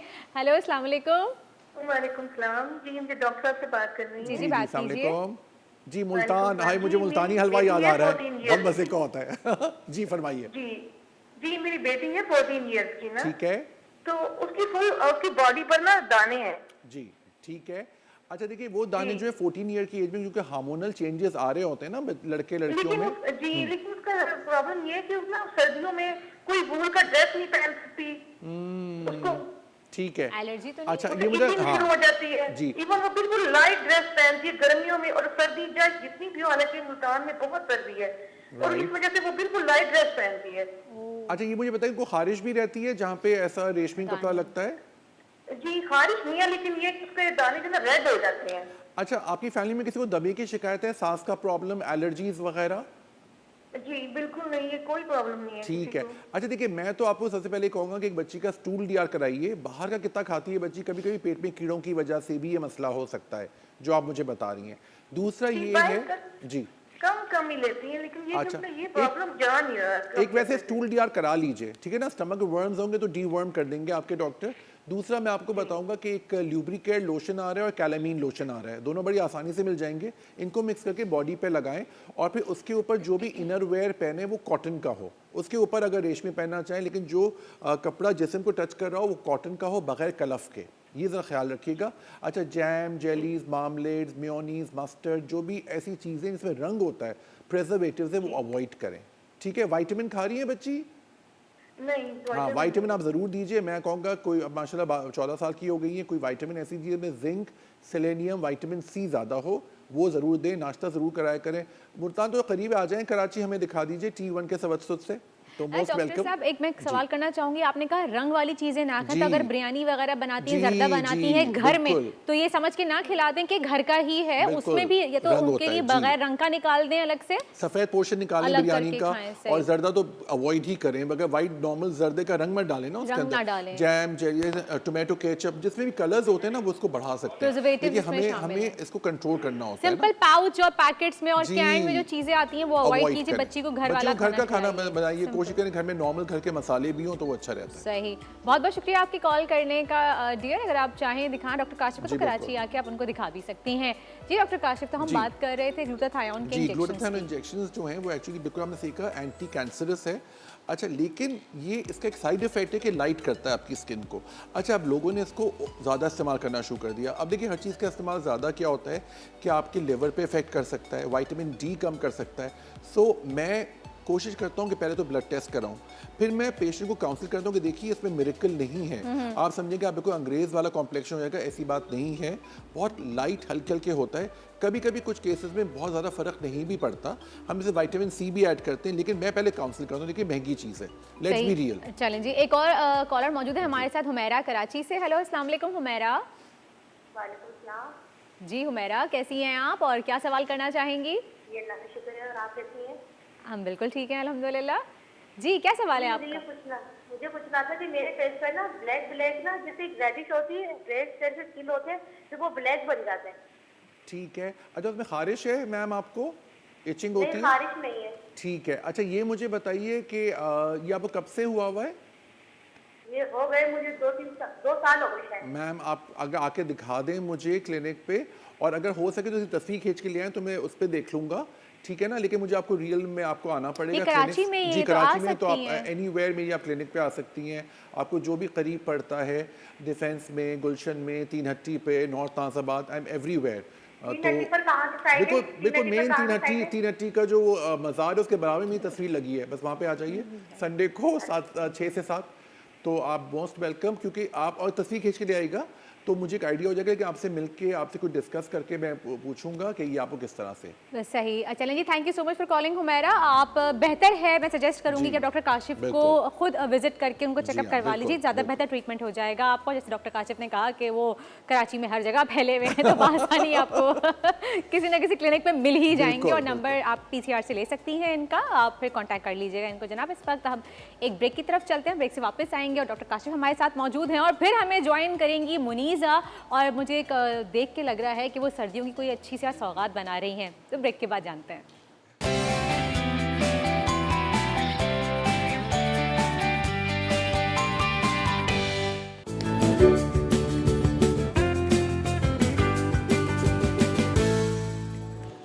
Welcome back after the break. जनाब, वापस आ गए हैं हम ब्रेक से, और हमारी किचन क्वीन भी हमारे साथ मौजूद हैं। अस्सलाम वालेकुम। वालेकुम अस्सलाम। कैसी है मुनीज़ा? मैं बिल्कुल ठीक ठाक। क्या बात है, आज मुझे किचन में हमारे तमाम रंग नजर आ रहे हैं, हरा, नीला, पीला, लाल, काला। बहुत रंगीन है हमारा किचन, रंगीन है, और सर्दियों में ये कलर्स बड़े अच्छे लगते हैं, और हम लोग सर्दियों में ही पहन पा रहे होते हैं, फिर गर्मी तो हमारे आपको पता है बहुत होती है। सर्दी भी हमारे इतनी सी होती है जो कि हमें बहुत लगती है। बहुत लगती है, लेकिन हम उसको ना मुकम्मल तौर पे इंजॉय करते हैं। ये चीज़ बात है, आप बिल्कुल सही कह रही हैं। है ना। जैसी सर्दियाँ आती नहीं है, हम लोग फौरन अपने सारे वो गर्म कपड़े निकाल लेते हैं, क्योंकि हमें इतना क्रेज होता है वो पहनने का। फैशन, हम कब अपने अंदर की सर्दियों का फैशन निकाले भाई। है ना। तो और फिर उसके बाद इसमें इतने मज़े मज़े के खाने आ रहे होते हैं इस मौसम में, और जो इसकी सौगातें हैं बहुत ही बेहतरीन है, और सब्जियां इसमें इतनी अच्छी आ रही होती मैं सही समझी थी ना, आज सर्दी से रिलेटेड कुछ बना रही हैं हैं। आप? बिल्कुल, आप देखिए हमारे यहाँ ग्रीन सब्जी का हमने एक पहाड़ यहाँ पे रखा है ताकि आपको नजर भी आए। आज हम बना रहे हैं सरसों का साग, अरे और वाह। जो है जबरदस्त जबरदस्त। और मकई की जबरदस्त रोटी चीज़ की है। तरह। मकई की रोटी जो है वो एक्चुअली हमारे अहमद को जो है वो आटा नहीं मिला मकई का, तो हम मकई की रोटी नहीं बना रहे, लेकिन हम साग बना रहे हैं, तो वो हम आपको बता रहे हैं इंशाल्लाह। तो साग हमने लिया है यहाँ पे। अच्छा डॉक्टर साहब, आप कुछ बेनिफिट्स जी बता बिल्कुल, रहे देखिए थे। साग का सबसे बड़ा और आप बेनिफिट है शुरू इसके अंदर कीजिए। आयरन होता है, और आयरन आपकी आयरन डेफिशिएंसी एनीमिया जो कि मेन कॉज है हेयर लॉस का, जो झाइयाँ होती हैं उसका भी मेन कॉज है, तो साग आप ज़रूर खाएं। अच्छा, साग के बारे में वर्दा बड़े गलत कॉन्सेप्ट्स हैं, लोग कहते हैं इनको किडनी का प्रॉब्लम है वो ना खाएं, ऐसी बात नहीं है। जिनको किडनी स्टोन हुआ होता है वो ना खाएं, क्योंकि इसमें ऑक्सीलेट्स होते हैं। जिस वक्त होता है जी, उस वक्त ना जी, खाएं, या उसके बाद भी उसके ना बाद खाएं? ना खाएं, ठीक है ना, उसके अवॉइड बाद करें ना जी। खाएं, ओके। लेकिन जिसको कोई किडनी किडनी इशू नहीं है, सिर्फ अगर किडनी का पेन हुआ है या वो है तो वो खा सकते हैं। अच्छा, एक और चीज़ साग की सबसे अच्छी चीज़ है जो आपको बताऊं, आजकल प्री मेच्योर ग्रेइंग बहुत हो गई है, वक्त से पहले लोगों के बाल वाइट हो रहे हैं, तो उनको साग ज़रूर खाना चाहिए, ग्रीन लीफी वेजिटेबल्स खाना चाहिए। ये आपके विटामिन बी इसके अंदर होता है जो आपके वाइट बाल होने से आपको रोकता है। ठीक है, तो ये तो सबसे बड़ी फ़ायदे होगी। फिर आपकी स्किन के लिए बहुत अच्छा है, विटामिन सी होता है इसके अंदर, सेलेनियम होता है, ये सब चीज़ें आपकी स्किन को बहुत रिजुविनेट करती हैं। डॉक्टर साहब मुझे ये बताएं कि आपको हफ्ते में कम से कम कितनी बार हरी पत्तों वाली सब्जियां खानी मेरे ख्याल चाहिए? से एटलीस्ट 4 टाइम्स अ डे, बहुत मतलब अच्छा अपनी आदत बना लें। बहुत अच्छा सवाल हफ्ते में 4 दफा एटलीस्ट, मैं तो कहता हूँ कि चाहें तो रोज खाएं, मतलब अपनी आदत बना लें कि वो हरा रायता जो होता है इसमें आपने ग्रीन लीफी वेजिटेबल्स डाली होती हैं, वो भी सही है। कोरिएंडर डाला होता है आपने, हरा उसके अंदर धनिया हम mint, वैसे ही mint, डाल हाँ, कुछ ग्रीन तो जा रहा है ग्रीन body जा में। रहा है। ग्रीन तो मैं अगर आप टेक्निकली देखें तो रोज आप खा सकती हैं, इट्स लवली। Very good. तो ये और हमारे यहाँ क्या करते हैं उसी का ऑपोजिट हो रहा होता है, हम लोग वेजिटेबल्स अवॉइड कर रहे होते हैं और हम लोग जा रहे होते हैं चिकन पे मोस्ट ऑफ द टाइम, और जो हमारे लिए जो आपको पता है बिल्कुल भी ठीक नहीं है। बिल्कुल, आप बताइए कैसे बना रही हैं? सबसे पहले क्या किया? अच्छा, हमने क्या किया कि यहाँ पे जो है ना, हमने सरसों का साग लिया है 500 ग्राम, साथ हमने बथुआ लिया है इसके, वो हमने 100 ग्राम लिया है, पालक ली है 100 ग्राम, और इसके अंदर सोया जाएगा तकरीबन 75 ग्राम। तो ये एक आधा किलो के हिसाब से रेशो है क्योंकि ये आप यूज़ करेंगे। इसमें आपने क्या करना है कि साग हमेशा सॉफ्ट जो डंडी वाला होता है वो आपने लेना है, पहले आपने वॉश करना है, बाद में काटना है। यूजुअली लोग क्या कर रहे होते हैं, पहले काट लेते हैं और फिर उसको वॉश करते हैं। तो कोई भी वेजिटेबल्स हैं सिवाय, मतलब जितनी भी वेजिटेबल्स हैं आप ले रहे हैं सब आप पहले वॉश करें, फिर उसके बाद आप उसको काटें, ठीक है। अब हमने इसमें क्या किया कि हम इसमें कोई स्पाइसेस ऐड नहीं कर रहे, एक नेचुरल फ्लेवर्स की तरफ जाएंगे जो हम इसका अपना फ्लेवर एंजॉय करेंगे। तो साथ हमने ये सब वेजिटेबल्स को काट लिया। अब हम ये ले रहे हैं हरी मिर्चें, वो इसके अंदर शामिल कर रहे हैं। आप कम ज़्यादा शामिल कर सकते हैं अपने फ्लेवर्स के हिसाब से। मैं तकरीबन 6 से 7 ले रही हूँ और आजकल स्पाइसी भी आ रही हैं तो आप थोड़ा देख के यूज़ करिएगा। अच्छा, इसमें जा रहा है अदरक के पीसेस, ये इसमें हम बॉईल करेंगे इसको, ठीक है। और बस इसके अंदर और हम कुछ नहीं ऐड करें। ये क्या ऐड किया रखा हुआ है आपने? ये हरा लहसुन है जो जिसका हम बघार देंगे इसके ऊपर। अच्छा। तो लहसुन अभी हम कोई ऐड नहीं कर रहे इसके अंदर, हरा लहसुन हम बाद में बघार में ऐड करेंगे। बस इसको हम कवर कर देंगे और इसको बॉईल करेंगे। अब आप बताइए जो भी आप बताना चाह रहे थे। हमें पानी कम डाले क्योंकि ये पालक भी तो अपना पानी छोड़ेंगे जी, ना? पालक और ये भी अपना पानी छोड़ेगा, तो ये अपने पानी में ही बॉयल होगा और आप इसको हम बॉयल करके फिर उसके बाद हम इसको ब्लेंड कर लेंगे ब्लेंडर में। यानी कि बॉयल तो नहीं हुआ ना मुनीजा, फिर हम इसमें पकाएंगे इसको और इसी के साथ ही इसी हम का पानी जो है वो रिलीज होता जाएगा और उसी को हम ब्लेंड कर लेंगे, राइट? बड़ी बिल्कुल ज़बरदस्त ऐसे। डिश बना रही है, स्किन हेयर एंड नेल्स के लिए आइडियल डिश है। आपकी स्किन के लिए भी अच्छी है, हेयर के लिए भी, स्किन के लिए भी, और सबसे बड़ी बात है आपको अंदर से आपको क़ुव्वत मदाफ़ियत देगी। ये जो आप बना रही है इट्स अमेजिंग। बिल्कुल। और और आप इसमें आप कुछ ऐड करेंगे? नहीं, कुछ भी हम ऐड नहीं कर रहे। कवर सिर्फ इसको करके कवर करके पकाना है? बिल्कुल कवर करके पकाना है इसको आपने, बिल्कुल ये टेंडर हो जाए, गल जाए, उसके बाद हम इसको ब्लेंड करेंगे। सही। अच्छा, एक सवाल है मेरा, हम जब ये बनाते हैं सरसों का साग पालक तो कहते हैं कड़वाहट सी आ जाती है, वो क्यों आती है? तो एक तो वो साग का अपना वो होता है, ठीक है, और इसमें हम पालक शामिल कर रहे हैं तो वो इसका कसीलापन ख़त्म करेगा। मेथी भी शामिल करते हैं बहुत सारे लोग इसके अंदर, तो वो इसके कसीलेपन को, साग के जो है वो ख़त्म करेगा, कड़वाहट को खत्म करेगा। इसमें बाकी और टमाटर कुछ नहीं हम ऐड कुछ करेंगे। भी ऐड नहीं मसाले भी करेंगे, अभी ऐड नहीं कोई करेंगे। मसाले हम कोई भी नहीं ऐड करेंगे, हम इसके अपने फ्लेवर को एंजॉय करेंगे। बहुत सही। ज़बरदस्त, वेरी नाइस, वेरी नाइस। सही। खुशबू भी बहुत अच्छी आ रही है, हाँ, अभी से हल्की अभी आनी से आ शुरू हो रही गई है। है। वो उसकी Very स्टार्ट हो गया। चलें जी, हम बैठ के बात करते हैं। डॉक्टर काशिफ आ जाए, मुनीजा आप भी ढक के इसको आ जाए, हमें ज्वाइन कर सकती हैं। हम बहुत ही अच्छे टॉपिक पे आज बात कर रहे हैं, पीआरपी के हवाले से हम बात कर रहे हैं, हम स्किन ट्रीटमेंट्स के हिसाब जी, से बिल्कुल। बात कर रहे हैं। देखिए स्किन ट्रीटमेंट्स का तो देखिए मैं तो कहता हूँ कि आपको अपनी आदत बनानी चाहिए। सबसे पहले बहुत ही आम सी चीज़ है, सन ब्लॉक ज़रूर इस्तेमाल करें। सनब्लॉक वही मेरे आपने कहा पास- कि स्किन के हिसाब से हर जी, किसी के लिए अलग अलग है, लेकिन अपनी आदत बना लीजिए। इतने पेशेंट्स आते हैं, देखिए हम तो धूप में नहीं निकलते। देखिए धूप में निकलने की बात नहीं है। आप अभी हम लोग यहाँ पे शो में बैठे हुए हैं तो हमारे पास इंडोर पोल्यूशन भी है जो हमें दिख नहीं रहा है। ये वाइट लाइट्स हैं, येलो लाइट्स हैं, इससे भी आपकी स्किन पे डलनेस आ सकती है। तो सन ब्लॉक बेसिकली उसको मैं कहूँगा प्रोटेक्शन ब्लॉक है जो आपकी स्किन को प्रोटेक्ट करता है। अपनी आदत बना लीजिए, लेकिन येस आपकी बात बिल्कुल सही है, हमें दिखा दें कि आपकी स्किन टाइप के लिहाज से हम प्रिस्क्राइब करें। एग्जैक्टली, अपने डर्मेटोलॉजिस्ट के पास जाके आप डिसाइड कीजिए कि कौन सा सनब्लॉक आपकी स्किन के लिए बेहतर है। और दूसरी बात ये डॉक्टर साहब, मैं चाहूँगी कि आप ये बताइए कि हमें घर में भी जब भी हम चूल्हे के पास जाएं, मतलब आदत बना लीजिए ना। तब भी देखिए use करना चूल्हे के चाहिए। अलावा भी देखिए अभी अभी मैं वैसे ही बता रहा हूँ कि आप घर के अंदर भी इंडोर पोल्यूशन होता है, तो अपनी आदत में सुबह उठे, मैं तो सबको बताता हूँ भाई जहाँ पे आपने टूथपेस्ट और टूथब्रश रखा है उसके बराबर ही सनब्लॉक रख लीजिए और फेस वॉश, ठीक है। आपने दांत ब्रश किए, एक रिफ्लेक्स एक्शन है, उसके बाद में फेस वॉश किया, सनब्लॉक लगा लिया आपने। अच्छा, उसका असर जोहर की नमाज तक अच्छा, रहता और है। मॉइस्चराइजर भी तो हम यूज कर रहे होते हैं ठीक मॉर्निंग है, में, तो मॉइस्चराइजर अगर के ऊपर मॉइस्चराइजर सनब्लॉक आप लगाएं। यूज करना चाह रहे हैं सुबह में आप करें तो पहले मॉइस्चराइजर लगाइए फिर सनब्लॉक फिर लगाइए, sunblock लगाएं। क्योंकि याद रखिएगा मॉइस्चराइजर लगा के कभी भी धूप में नहीं निकलना है और ना ही किचन के पास जाना है, क्योंकि मॉइस्चराइजर से आपकी स्किन डार्क हो जाती है। अक्सर लोग मॉइस्चराइजर सिर्फ लगा के कहते हैं धूप में निकल गया और स्किन डार्क हो रही है। तो पहले तो हम मॉइस्चराइजर लगाया आपने अच्छी तरह से, ठीक है, उसके ऊपर आपने सनब्लॉक लगाया, तो आपको एक शील्ड चाहिए आपको अपनी स्किन के लिए, तो ये बहुत ज़रूरी है। रात में आप बेशक लगाइए मॉइस्चराइज़र, सिर्फ लगाइए, सनब्लॉक नहीं लगाइए, लेकिन मॉइस्चराइज़र लगा के कोशिश करें कि किचन में कम से कम जाए। और ड्राई स्किन के लिए हमें कौन सा वाटर बेस्ड जी, सनब्लॉक ड्राई लेना चाहिए? स्किन के लिए आपको ऑयल बेस्ड लेना चाहिए, तो हमें थोड़ा सा ऑयली चाहिए, और बहुत ज़्यादा ऑयली स्किन के लिए वाटर बेस्ड लेना और चाहिए। कॉम्बिनेशन स्किन के लिए कॉम्बिनेशन स्किन के लिए आप वो लीजिए जिसमें क्वांटिटी मीडियम है। आजकल तो बहुत अच्छे शेड सनब्लॉक्स आ रहे हैं जो कि आपके फाउंडेशन वाला इफेक्ट देते हैं, उसमें होता है वो आप लगा लीजिए, उसके ऊपर आप मेकअप कर सकते हैं या कुछ और लगाना चाहें तो वो कर लें। अक्सर मेरे पास बहुत पेशेंट्स आती हैं जिनकी शादी होने वाली है लड़कियों की, तो बहुत टेंशन में होती हैं, तो मैंने कहा आप वो सनब्लॉक जो मैंने आपको दिया उसके ऊपर आप मेकअप करवा सकती हैं। अच्छा, तो उसके ऊपर फायदा मेकअप। जी हाँ, आजकल डे वेडिंग्स तो कितनी जी, हो रही हैं, बहुत हो रही हैं, दोपहर डे में वेडिंग्स शादियां, डे शूट्स भी हो रहे हैं शूट्स बहुत भी हो रहे ज़्यादा। हैं, तो वो आपको आपकी स्किन को प्रोटेक्टेड भी रखेगा और साथ साथ आपका मेकअप का काम भी हो रहा है जो आपको, बल्कि अब तो ऐसे सनब्लॉक्स आ गए हैं वर्दा कि आपको उसमें मेकअप की जरूरत ही नहीं पड़ती, वो it's like a foundation base की तरह है, तो आपको लगा लें तो आपको you just have to use other things. तो क्या वो उसके वो थिक नहीं होते जी, कि अलग थोड़ा से सा आपके नहीं, फेस पे आप अलग से नहीं पता चलता, अलग नहीं फ्लेवर पता कह रही हूँ, चलता। केकी फ्लेवर, नहीं, केक के केक साथ नहीं फ्लेवर चलता। निकल आया, वैसे को भूख लग रही है इस वक्त आपको। हाँ। केक के साथ फ्लेवर निकल आया देख। लेकिन वो वाकई बहुत अच्छा लगता है, लेकिन अगेन वाली बात है कि आपको दिखाना पड़ेगा हमें, ताकि हम आपकी स्किन के लिहाज से आपको प्रिस्क्राइब करें। सही। लेकिन बहुत ही ये अच्छी डॉक्टर ने तो ऑफर दी हुई डॉक्टर साहब ने कि आप यहाँ बिल्कुल, के रेफरेंस बिल्कुल, से आए और यहाँ के रेफरेंस से free आप में बिल्कुल बिल्कुल। आइए और बिल्कुल आप क्लिनिक पे आ जाइएगा। मुनीजा, आप लगाती हैं सनब्लॉक? मैं बिल्कुल यूज करती और हूँ। आप कभी गई ट्रीटमेंट करवाने के लिए पीआरपी?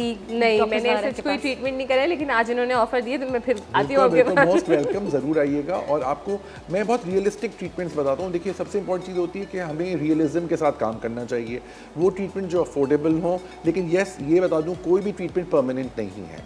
इन सब थ्रेड्स भी डलवाते हैं, थ्रेड्स भी हम करते हैं, तो वो भी आपको 1-1.5 साल बाद दोबारा करवाना पड़ता सही है। है। डॉक्टर साहब, मैं एक बात कहना चाहूँगी कि अगर हम जिस सनब्लॉक की बात कर रहे हैं, लेकिन कहा जाता है कि कराची के वेदर के हिसाब से और यहाँ पे जो हमें सनलाइट मिलती है उसमें कुछ सनलाइट ऐसी भी होती हैं जो हमारे स्किन के लिए अच्छी होती हैं, बिल्कुल सही तो है। हमें यहाँ पे सनब्लॉक नहीं सनस्क्रीन यूज़ करना चाहिए, क्योंकि सनब्लॉक और सनस्क्रीन में फ़र्क जी, है। फ़र्क पहले तो है, ये बिल्कुल बता दूँ सही कह रही हैं आपको, आप। क्योंकि सनब्लॉक जो है वो तमाम यूवी रेज को, तमाम रेज को ब्लॉक कर देता जी, है जी। स्किन तक पहुँचने से, और सनस्क्रीन उसको वो रखता थोड़ा है। सा- ठीक है, आप बिल्कुल सही कह रही है। आपको according to your skin type, according to your lifestyle आप करिए। लेकिन देखिए जो लोग बहुत ज़्यादा, जैसे मैं उन लड़कों की बात करूँ जो मोटरसाइकिल्स पे होते हैं दिन भर, उनको तो सनब्लॉक ही यूज़ करना चाहिए, ठीक है, क्योंकि येस स्किन के लिए अच्छी होती है। लेकिन आपकी पता है ये नहीं कि सिर्फ फेस पे आपके वो है, आपके हाथों पे या बॉडी पे आपके सनलाइट आ रहा है, इतने हाथ अलग रंग के होते हैं, हाँ, बाकी जी, बॉडी आपके जी। हाथ अलग रंग तो के मैंने होते कहा हैं। हाथों पे भी लगाइए आप सही। सनस्क्रीन, ठीक है। दूसरी बात ये है कि आप कोशिश चलिए, ये करें। एक डॉक्टर साहब एक कॉलर मौजूद है मेरे Sure, साथ, sure. जरीना Callers तो बहुत की अच्छे कॉल लगते हैं। है। कॉलर्स बहुत अच्छे बहुत होते अच्छे हैं, होते हैं, जान हाँ। डालते हैं हमारे शो में, बिल्कुल, हमारे शो का मजा हिस्सा आता है है। भाई जी। हेलो, अस्सलाम वालेकुम जरीना।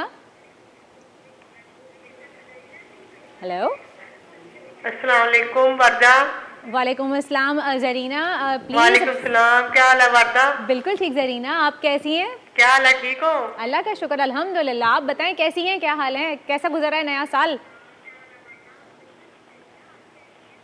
जरीना, टीवी का वॉल्यूम बंद कर दीजिए, मुझसे डायरेक्ट बात कर लीजिए, मैं सुन रही हूँ। ठीक है, अल्लाह का शुक्र है, आपका शो बहुत अच्छा जा रहा है, हम रोज देखते हैं।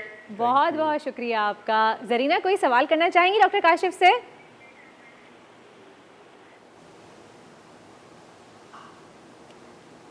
जरीना, हेलो।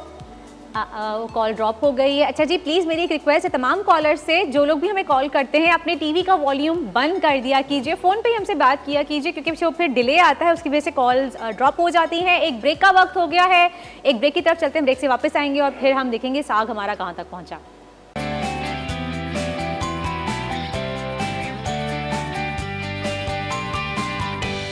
जी जनाब, वापस आ गए हम ब्रेक से, और हम देख रहे थे ब्रेक में कि साग ब्लेंड हो रहा था। और मुनीजा, क्या हुआ, कहाँ तक पहुँचा साग? बिल्कुल, साग हमारा ब्लेंड हो गया है और हम जो है वो मट्टी की हांडी में अब इसको जो अरे है वाह! वो करेंगे। और ऐसे तो खुशबू ही बहुत मज़े की आएगी।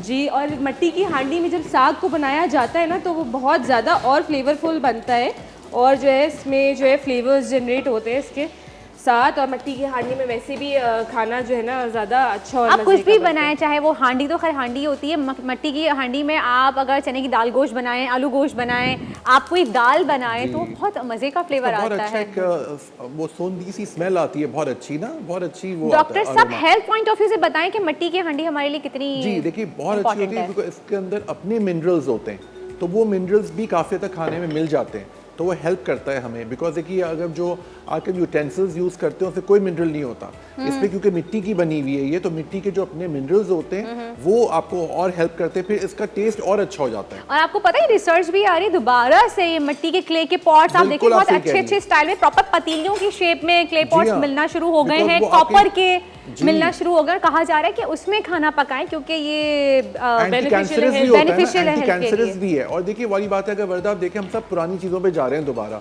वो सब चीज़ें काफ़ी हद तक अप्रूव हो रही हैं कि ठीक थी वो चीज़ें। सही थी। तो ये इट्स वंडरफुल, और हम इससे मॉडर्नाइज टेस्ट भी दौर अच्छा में आता आ है। तो गए लेकिन सेहत से समझौता कर लिया है हमने जी अपनी। बहुत ज़्यादा, और और सिंपल भी था और इजी भी था। आसान भी था।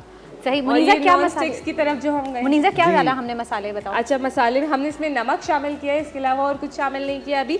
अब इसको हम इसका बघार बना रहे हैं, तो हम इसमें क्या करेंगे कि देसी घी मैंने लिया, जो इसका फ्लेवर और इसका जो अरोमा और हमारी हेल्थ पॉइंट ऑफ व्यू से भी ये बहुत अच्छा है, बेनिफिशियल है, तो हमने वो लिया है। साथ इसमें जो हरा लहसुन है हम वो जो है इसमें शामिल करेंगे। और इसमें मैंने क्या किया था कि हरे लहसुन को भी मैंने वॉश करके काट लिया था बारीक बारीक, ठीक है। तो अब ये इसमें हम शामिल करें। देखिए खुशबू कितनी अच्छी आई है, जलते ही खुशबू आई है है ना। तो ये इसका जो है इसमें बघार जाएगा और ये बहुत मज़े का बनने वाला है, और आपने ये रेसिपी ज़रूर ट्राई करनी है। आप हमें कॉल करके क्या बता खुशबू आई सकते है। हैं कि आपको जो है और क्या क्या आप सीखना चाहते हैं, तो वो हम आपको बिल्कुल सिखाएंगे। बिल्कुल। और किस किस को भूख लगी है ये देख के बताएं। खुशबू बहुत इस अच्छी वक्त- आ रही है, इस बहुत वक्त अच्छी मजे आ की रही आ है। रही है। मुनीजा इसमें क्या डाला आपने साग को ब्लेंड करने के बाद? इसमें मैंने सिर्फ सॉल्ट ऐड किया और कुछ भी ऐड नहीं किया। मैंने आपको पहले भी जैसे बताया था कि हम साग के अपने फ्लेवर्स को एंजॉय करेंगे, इसमें हम इसमें कोई एक्स्ट्रा फ्लेवर्स ऐड नहीं करेंगे, वेजिटेबल्स के फ्लेवर को एंजॉय करेंगे। सही। तो बहुत से लोग टोमेटोज भी डालते हैं इसके बघार में, और लाल मिर्च भी थोड़ी सी लाल लोग मिर्च prefer भी डालते करते हैं हैं, इसे। बट हम इसमें कुछ भी नहीं डाल रहे। हम जो है बिल्कुल देसी वर्जन पे जा रहे हैं इसके, जो बहुत मज़े का बनता है। और बहुत से लोग कहते हैं कि नहीं मज़ा नहीं आता टोमेटोज की वजह से, लेकिन इस तरीके से आप ज़रूर बना के देखिएगा, आपको बहुत अच्छा लगेगा। देखिए आहिस्ता आहिस्ता गोल्डन होना हल्का शुरू golden हो brown गया हो है, रहा तो ये जो है हम इसके ऊपर इसका बघार शामिल करेंगे। तो ये हरा लहसुन जो है अभी आया हुआ है। अच्छा, हमारे हरा लहसुन की वो भी बनती है ना, चटनी भी बनती है, चटनी भी और हरे बनती है। लहसुन का एक और भी बनता है ना, बाजरे की रोटी जब बनाते हैं आप तो उसके साथ उसकी तय लगती है, वो भी बहुत मजे की बनती है। वो भी, और लोग जो है ना अक्सर पराठों के अंदर फिल करके भी फिल बनाते करके हैं, खाते हैं। तो और वो इस- भी हरा लहसुन भी हमारी हेल्थ के लिए बहुत अच्छा है। अच्छा, कुदरती आप देखिए ताला ने हमारे लिए, हम इस चीज़ से हम नज़रअंदाज करते हैं, अल्लाह ताला ने हमारे लिए कुदरती ऐसी सब्जियां उस मौसम में रखी हैं जो उस मौसम के लिए फ़ायदेमंद होती हैं, फायदेमंद बेशुमार फ़ायदे हैं उससे। लहसुन आपके हार्ट के लिए बहुत अच्छा है, आपको हार्ट पता है, के लिए। स्पेशली जिन लोगों को हार्ट प्रॉब्लम है या डायबिटिक पेशेंट्स हैं या हाइपरटेंशन है, उनको लहसुन का इस्तेमाल ऑफ एंड ऑन करते रहना चाहिए। इससे आपका हार्ट का पावर बेहतर होता है, तो बहुत ज़बरदस्त चीज़। हार्ट का माहौल, हार्ट का power I like that, heart का माहौल बेहतर होगा आपके। बिल्कुल। और ये देखें जनाब, क्या बात है, ज़बरदस्त, क्या खुशबू आ रही है नहीं? बहुत अच्छी बस खुशबू। ये हमारा जो है वो साग बिल्कुल तैयार है, सही। और बस और इस पे डालें एक बड़ा सा मक्खन, मक्खन, वाइट वाला जो मक्खन आता है वो। और इस और पे ये डालें मक्खन। कंप्लीट फूड है, कंप्लीट फूड है, इसमें किसी और हाँ, चीज़ की एडिशन किसी और चीज़ की वाकई ज़रूरत नहीं है, और ये डन है बिल्कुल। और आप देखिए इसका कलर, इसकी खूबसूरत कितना लग रहा है, और ये यकीनन बहुत मज़े का बना होगा। और आप लोगों ने भी ये रेसिपी ज़रूर ट्राई करके हमें बताना है कि कैसा बना है, ठीक है। साथ अब इसके ऊपर हम हल्का सा मक्खन ऐड करेंगे। यार मेरी डिमांड कब से मैं कर रही हूँ, मक्खन के बगैर मज़ा ही नहीं आता। और अच्छा, घर में भी मक्खन निकाला जाता है, वो तो बहुत ज़्यादा अच्छा होता है, जो वो घर का बहुत मक्खन ज़्यादा होता है, अच्छा वो बहुत होता है। मज़े का होता है, सारी बलाई। अरे वाह, अब हुआ ना ये साग कंप्लीट। बिल्कुल जी, तो ये डन है हमारा साग। और लोग कहते हैं इतना मुश्किल होता है साग को बनाना, पूरा पूरा दिन लगा देते हैं इसको मेरा बनाने यही में। सवाल था मुनीजा के, कहते हैं कि साग को रात भर बनाते हैं। वो देखिए अब आप इसके कलर्स देखिए, इसका अपना कलर ग्रीन कलर है प्रॉपर। अब वो पका पका के काला एक तो कर देते हैं और सब कुछ खत्म कर देते हैं हाँ, उसमें। उसके साथ न्यूट्रिएंट वैल्यूज खत्म हो जो जाते हैं। है ये हमने पकाया है, लेकिन इतना पकाएं कि वो गल जाए, आप उसको इतना ना ओवर कुक कर दें कि उसकी सारी चीज़ें ही खत्म हो जाए। आखिर साग है, पाए थोड़ी। बिल्कुल, ये देखिए ये बिल्कुल ग्रीन कलर है प्रॉपर, इसका कलर आपको खूबसूरत सा ग्रीन नज़र आ रहा होगा इसका, ठीक है। तो आपने इतना ओवर कुक नहीं करना, कोई भी सब्जी को मैं हमेशा सब्जी जब भी बताती हूँ आप लोग को हमेशा ही बताती हूँ कि ओवर कुक ना करें, और उसको कोई भी चीज़ है उसकी अपनी चीज़ें उसकी न्यूट्रिएंट्स इसमें रहने दीजिए। तो ये जो है और मुनीज़ा, इसके साथ बाजरे की रोटी या मकई की रोटी दोनों कॉम्प्लीमेंट करती हैं। बाजरे की रोटी, मकई की रोटी, बहुत से लोग चावल की रोटी भी इसके साथ खाते हैं। पंजाब में, इंटीरियर पंजाब में लोग चावल की रोटी भी बहुत ज़्यादा पसंद करते हैं। अच्छा, मकई के भी अपने आप में बहुत ज़्यादा बेनिफिट्स हैं, अगर डॉक्टर साहब आप कुछ बताना चाहें देखिए इसमें। मकई तो लेकिन बेसिकली प्लीज प्रोटीन एक है। सेकंड मैं कहूंगी, पहले एक कॉलर हमारा वेट जरूर, कर रही है, वो जरूर, कब से यास्मीन जरूर। की कॉल है, हमारे साथ मौजूद हैं। हेलो, अस्सलाम वालेकुम यास्मीन। वालेकुम अस्सलाम, क्या हाल है? बिल्कुल ठीक, आप सिस्टर? कैसी हैं? आप यास्मीन कैसी हैं आप? जी अल्हम्दुलिल्लाह, मैंने डॉक्टर साहब से बात कर ली है कि मेरी 5 साल की बेटी है, तो वो उसके मुंह पे ना निशान पड़ जाते हैं, कैल्शियम की कमी के निशान पड़ गए हैं। अच्छा, निशान से पहले दाने हुए थे या सिर्फ निशान पड़े हुए हैं? जी निशान जो हैं फेस पर, उससे पहले दाने हुए थे या डायरेक्टली निशान ही आए? नहीं, कैल्शियम की कमी के निशान पड़ गए हैं। कैल्शियम की कमी के निशान जो अच्छा। वाइट वाइट धब्बे हो जाते हैं ओके, फेस पे, चलिए वैसे बहुत अच्छा आपने पूछा। ये बहुत रॉन्ग कॉन्सेप्ट है, वो कैल्शियम कमी से नहीं होता। देखिए बच्चे तो दूध पीते हैं और दही खाते हैं, उसमें कैल्शियम कमी नहीं होती। ये एक्चुअली पिट्रासिस एल्बा होता है, जो कि एक हल्का सा एक्जिमा होता है बच्चों के फेस पर, जो कि बेसिकली पानी की वजह से हो जाता है। आजकल बोरिंग वाटर है, तो डोंट वरी, इसके लिए बहुत अच्छी क्रीम्स आती हैं, बहुत ही डिफरेंट चीज़ें आती हैं। एक कॉम्बिनेशन आपको बता दूं, हाइड्रोजोल क्रीम आती है, वो लगाएं वाइट निशान पे, और ये कतई कैल्शियम कमी से नहीं होते। ये आपने बहुत अच्छा सवाल किया। अच्छा, आपके टीवी के तवज्जुह से मैं बता दूं कि कैल्शियम कमी बच्चों में नहीं होती है, क्योंकि वो दूध दही पीते हैं, दूध तो उनका मेन फूड होता है। तो ये कॉमन सेंस की बात है कि कैल्शियम की कमी बच्चों में नहीं होती है। ये एक पता नहीं क्यों मिथ फैला हुआ है, कैल्शियम कमी से ये हो रहा है, हालांकि वो पिट्रासिस एल्बा होता है। इस पर आप सिर्फ हाइड्रोजोल क्रीम लगाएं, एक सुबह और दोपहर में सनब्लॉक लगवा लें उनकी स्किन टाइप को। आप सियालकोट में अगर आप कराची आ जाए तो बहुत मुझे खुशी होगी, वरना वहाँ पे किसी डॉक्टर को दिखा सके तो उनकी स्किन टाइप दिखा के उनका सनब्लॉक सुबह दोपहर और हाइड्रोजोल क्रीम है शाम और रात में उस सफेद निशान पे लगाएं, बिल्कुल ठीक हो जाएगा। वरना डॉक्टर साहब का नंबर ले लीजिए पीसीआर से, अपनी बेटी की पिक्चर क्लिक बिल्कुल, करके उनको pictures भेज व्हाट्सएप कर दीजिए, दीजिएगा, तो वो अच्छा रहेगा। वो आपको मेडिसिन बता देंगे। Thank you so much Yasmin, आपकी कॉल करने का बहुत बहुत शुक्रिया। और मुनीज़ा, आपका बहुत बहुत शुक्रिया इतना यम्मी डिलिशियस साग बनाने के लिए, इतनी आसानी से बनाने के लिए। मुझे मुनीज़ा की सबसे अच्छी बात लगती है कि वो क्विक बताती हैं सारी रेसिपीज, घंटों लगाने की ज़रूरत नहीं पड़ती। क्विक भी बनाती हूँ, खुशी खुशी बनाती हैं, है ना? ये बहुत जरूरी है कि खुशी खुशी बनाना है। खुशी आप जब जिस भी चीज़ आप खुशी खुशी बनाते से हैं, बनाएंगे, अपनी पॉजिटिव एनर्जी जी, हम very स्प्रेड कर true। रहे होते हैं, तो खाना भी वो चीज़ अच्छा बनता है। जब आप बिल्कुल, आप सही कह पॉजिटिव रही हैं। थॉट्स के साथ और अच्छी सोच के साथ बनाते हैं तो आपका खाना भी मजे का मेरा बनता एक सवाल है मुनीज़ा, जैसे अभी तो हमने इसमें भगाड़ दे दिया और बहुत अच्छी खुशबू आ रही है, अगर हमने इसको रख दिया, रात में खा रहे हैं, या अगर हम कल इसको दोबारा से नाश्ते में खा रहे हैं, तो हम दोबारा भगाड़ देंगे अच्छा फ्लेवर लाने के लिए, इसको दे सकते हैं? बिल्कुल दे सकते हैं, वरना आप इसको ऐसे भी गर्म करके खा सकते हैं। लेकिन अगर नेक्स्ट डे खा रहे हैं आप और फ्लेवरफुल चाह रहे हैं तो आप बिल्कुल इसका दोबारा से देसी घी के साथ हरे लहसुन का या नॉर्मल लहसुन जो आपके पास अवेलेबल है आप उसका बघाड़ दीजिए। जी, thank you so much Muniza. और डॉक्टर साहब, thank you so much, thank you very much, बहुत अच्छा लगा। Thank इतनी you अच्छी so much. इन्फॉर्मेशन दी हमें पीआरपी के welcome. हवाले से, थैंक यू सो मच। और कोई अगर बात करना चाहते हैं हम डॉक्टर काशिफ के क्लिनिक पे जा सकते हैं मज़ीद डिटेल्स के लिए। और जनाब, इस वक्त एक ब्रेक का वक्त हो गया है, मिलते हैं आपसे एक छोटे से ब्रेक के बाद।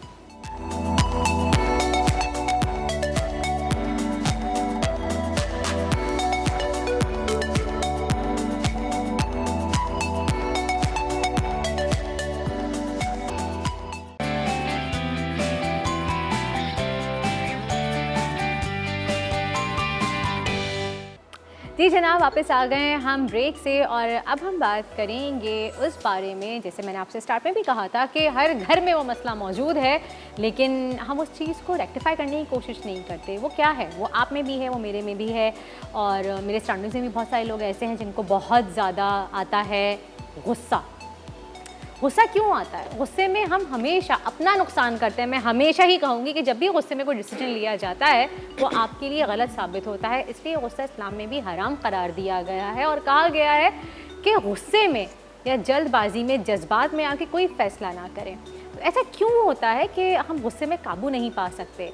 तो आइए जनाब, इस बारे में हम बात करते हैं। हमारे साथ साइकोलॉजिस्ट मौजूद हैं, आमना अलाउद्दीन। अस्सलाम वालेकुम। वालेकुम अस्सलाम। कैसी हैं आमना? बिल्कुल ठीक ठाक, आप कैसी हैं? बिल्कुल ठीक। आमना, अमूमन हमें सुनने में आता है कि भाई पहले ही हम स्टैंप लगाते हैं ना कि भाई इससे तो बात करना फजूल है, ये गुस्से का बड़ा तेज़ है, बात करोगे तो पलट के तुम्हें वो सुनने को ही मिलेगी। तो क्यों हम एक सोसाइटी भी उस बंदे के ऊपर लेबल लगा देती है, उस शख्स पे, उसको और प्रमोट करते हैं मजीद कि भाई ये तो गुस्से का है ही तेज, तुम क्यों गए, तुमने बात ही क्यों की। तो क्या हम उसको एम्फेसाइज करते हैं उस चीज़ पे, या उसको फोर्स करते हैं कि हाँ भाई तुम ठीक हो अपनी जगह, तुम मजीद गुस्सा कर सकते हो, क्या होता है? हमें इसके लिए देखना होता है कि गुस्सा आ कहाँ से रहा है। ठीक है, गुस्सा ना हमेशा एक्शन नहीं होता, वो रिस्पांस होता है। इसका मतलब है कुछ ऐसा हुआ होता है जिसके रिस्पांस पे हम गुस्सा करते हैं। इसकी एग्जांपल आसानी से समझ आएगी। हम देखते हैं जानवर कब गुस्सा करता है, जब आप उसको उसकी लिमिट से ज़्यादा छेड़ देते हैं, या आप उसकी टेरिटरी में घुसते हैं, या वो प्रोटेक्टेड फील नहीं करता, वो अनसेफ फील करता है, तो वो रिस्पॉन्स में गुस्सा देता है। अगर हम इस बात को समझ लें तो हम इंसानों के गुस्से को भी समझ जाते हैं कि हम तब ज़्यादा गुस्सा होते हैं, या वो लोग ज़्यादा गुस्सा, वो लोग जिनको हम कहते हैं जिनको बहुत ज़्यादा गुस्सा आता है, वो हमेशा डिफेंस मोड में होते हैं। इसका मतलब है वो अपने एनवायरनमेंट में प्रोटेक्टेड नहीं होते, वो सेफ़ फील नहीं कर रहे होते, वो अकेला फील कर रहे होते हैं, वो अपने पेन को रिस्पॉन्स देने के लिए एक अदर इमोशन को ले आते हैं, वो होता है गुस्सा। क्योंकि वो ईजी होता है लोगों से लड़ने के लिए। आप बैठ के किसी से बात करें, रादर देन आप ज़ोर से एक चीख मार दें, अगला बंदा वैसे ही डिस्टेंट हो जाता है। तो ये एक आपके दिमाग की टेक्निक होती है आपको और आपके एनवायरनमेंट को प्रॉब्लम से बचाने के लिए, जो हम ये अनहेल्दी होती है, हम सीख लेते हैं ओवर द टाइम। जैसे माँ बाप बचपन में गुस्सा करते हैं तो हम बच्चे सीख लेते हैं कि अच्छा चीख मारेंगे तो बाकी सब चुप हो जाएंगे।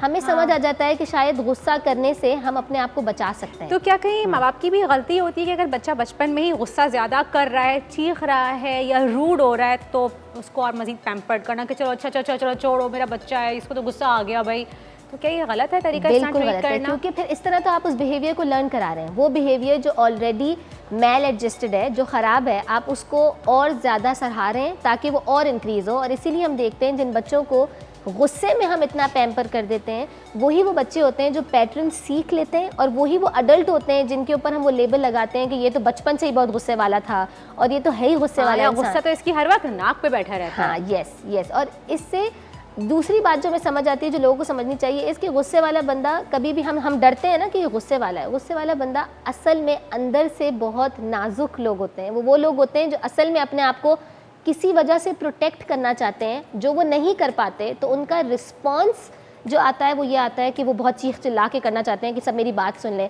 अगर हम एंगर को हम साइकोलॉजिस्ट जब समझते हैं तो हम ये समझते हैं ऐसी कौन सी बात है एनवायरनमेंट में जो वो कम्युनिकेट नहीं कर पा रहे, ऐसी कौन सी बात है जो ऐसे कितने लोग हैं जो उनकी बात नहीं सुन पा रहे, नहीं समझ पा रहे। जब हम चिढ़ जाते हैं, फ्रस्ट्रेटेड हो जाते हैं, तो हम एंगर को रिलीज़ करते हैं ताकि लोग हमारी बात सुने, आसपास हमारी। लेकिन अब ना हम तो ये भी देखते हैं ना कि घरों की अगर हम मिसाल लें तो घर में कोई ना कोई ऐसे कोई बड़े होते हैं या कोई आपका एक बड़ा सरबराह जो हर वक्त गुस्से में ही रहता है। अगर उसको कोई बात भी कहेंगे ना, जी हम इस तरह से कर लें, हाँ नहीं, वो कहते हैं कि एक वो रोब भी है, रोब कहलाता है उनका, या फिर वो एक गुस्से में ही रिस्पॉन्स, उनका रिप्लाई आएगा चाहे कुछ भी सवाल करें। तो ये भी तो एक बेजा गुस्सा कहलाता है। ये तो उनको क्या एक फैमिली में किस तरह का आपको सिक्योरिटी नहीं है जिसपे आप चिड़चिड़े रह रहे हैं, गुस्सा कर रहे हैं। क्या होता है ना, हम अपनी वर्थ जोड़ते हैं चीज़ों के साथ। फॉर एग्जाम्पल मैं अपनी वर्थ जोड़ रही हूँ मेरे काम के साथ, हम अपनी वर्थ जोड़ते हैं, हमारे आदमी अपनी वर्थ जोड़ते हैं अपने बिजनेस के साथ। मोस्ट ऑफ द टाइम आप देखते हैं ये वो लोग होते हैं जिनका या तो बिजनेस रुक जाता है, जिनकी वर्थ उनसे छीन ली जाती है या छिन जाती है। ठीक है, कभी कभार हम देखते हैं हमारे अब फादर्स रिटायर हो गए हैं, कभी कभार हम देखते हैं अब काम नहीं है, जॉब छिन गई है। ये वे लोग होते हैं जब आप इनकी वर्थ उनसे छीन लेते हैं ना, तो उनके पास कुछ भी नहीं होता, उनको लगता है कि अब मेरी इज्जत कोई क्यों करेगा। और जब ये वाला फैक्टर आता है ना, रिस्पेक्ट नहीं रहेगी, ये नहीं रहेगा, मेरी वर्थ नहीं रहेगी, तो आप रिस्पॉन्स शो करते हैं कि मैं कुछ तो दिखाऊं अपने अंदर जिससे लोग मेरी बात सुनते रहें। जब तक आपके पास बिजनेस है, ये है, वो है, तो लोग वैसे ही आपकी रिस्पेक्ट में बात सुनते हैं। जब वो चीज़ें आपकी वर्थ आपसे छीन ली जाती है, अकॉर्डिंग टू आपने अगर अपनी वर्थ अपने काम वगैरह में सेव की हुई है, फिर आपका रिस्पॉन्स, आप याद रखें हमेशा एंगर सिर्फ रिस्पॉन्स होता है, वो एक्शन नहीं हो सकता, वो रिस्पॉन्स होता है किसी चीज़ का। प्रोलॉन्ग रिस्पॉन्स भी होता है, कभी कभार बहुत टाइम से होती हुई चीजें आती हैं जो आप पाइल अप करते हैं और अब आपका रिएक्शन ही ऐसा, या फिर बचपन से ही आपका नेचर इस तरह से डेवलप कर दिया जाता है कि आपने वो लर्न कर लिया, गुस्से में ही रहते हैं, आपको पता ही नहीं कि गुस्से के आराम से बात, हम नहीं वो बोलते मुहावरा लातों के भूत बातों से नहीं, ये बातें हैं जो हमने खुद अपने माशरे में फैलाई हुई हैं और फिर हम वो यूटिलाइज करते हैं अपने बच्चों के ऊपर और फिर वो सीख जाते हैं। लोग वाकई होते हैं कि जिनको आप बहुत प्यार से समझाएं, मोहब्बत से समझाएं, तो वो नहीं समझेंगे, वो आप वही अपनी कहते हैं ना मुर्गी की एक टांग, ये भी मिसाल है, वही करेंगे। लेकिन जब आप उन पे थोड़ा सा चीखेंगे, चिल्लाएंगे, थोड़ा सा एटीट्यूड से बात करेंगे, देन दे विल रियलाइज ओ अच्छा उन्होंने सीखा ही है ना। आप गुस्सा करने वालों पे क्या करते हैं, कोई इतनी जोर से चीख रहा है, आप इतनी जोर से चीखते हैं तो ये चुप हो जाते हैं, तो आपको लगता है इसको मेरी इतनी आवाज़ तो समझ ही नहीं आ रही, मुझे यहाँ पे आना पड़ेगा। लेकिन इससे ये बंदा क्या सीख रहा है कि अगली बार जब मैंने इसको चुप कराना है तो मैंने यहाँ पे आ जाना है। गुस्से की साइकिल हमेशा इंक्रीज होती जाती है, डिक्रीज नहीं होती, और तब ये मुहावरे प्रॉब्लमेटिक हो जाते हैं कि आप उसको कम नहीं कर रहे, आप सिर्फ उसको बढ़ा रहे हैं उससे लड़ने के लिए। तो इस पे काबू कैसे पाया जा सकता है? आप सोल्यूशन की तरफ आते हैं, कैसे काबू पा सकते हैं? आप उनसे लड़ना छोड़ देते हैं। पहली बात, गुस्से वाले लोगों से लड़ना और जिद करना छोड़ देते हैं। हम कभी भी गुस्से को गुस्से से डील नहीं कर सकते, पहली चीज़, ठीक है। अगर आप पूछ रही हैं इसको डील कैसे करते हैं, जो इंसान खुद गुस्से में वो इसको डील कैसे करे, तो इसका मतलब है उनके अंदर बहुत सारी फ्रस्ट्रेशन एनर्जीज भर गई हैं। आप एक्सरसाइज कर लें, कहीं पे भी कुछ भी फिजिकल एक्सरसाइज आपके एंगर को, आपके दूसरे इमोशंस को रिलीज़ कर देती हैं।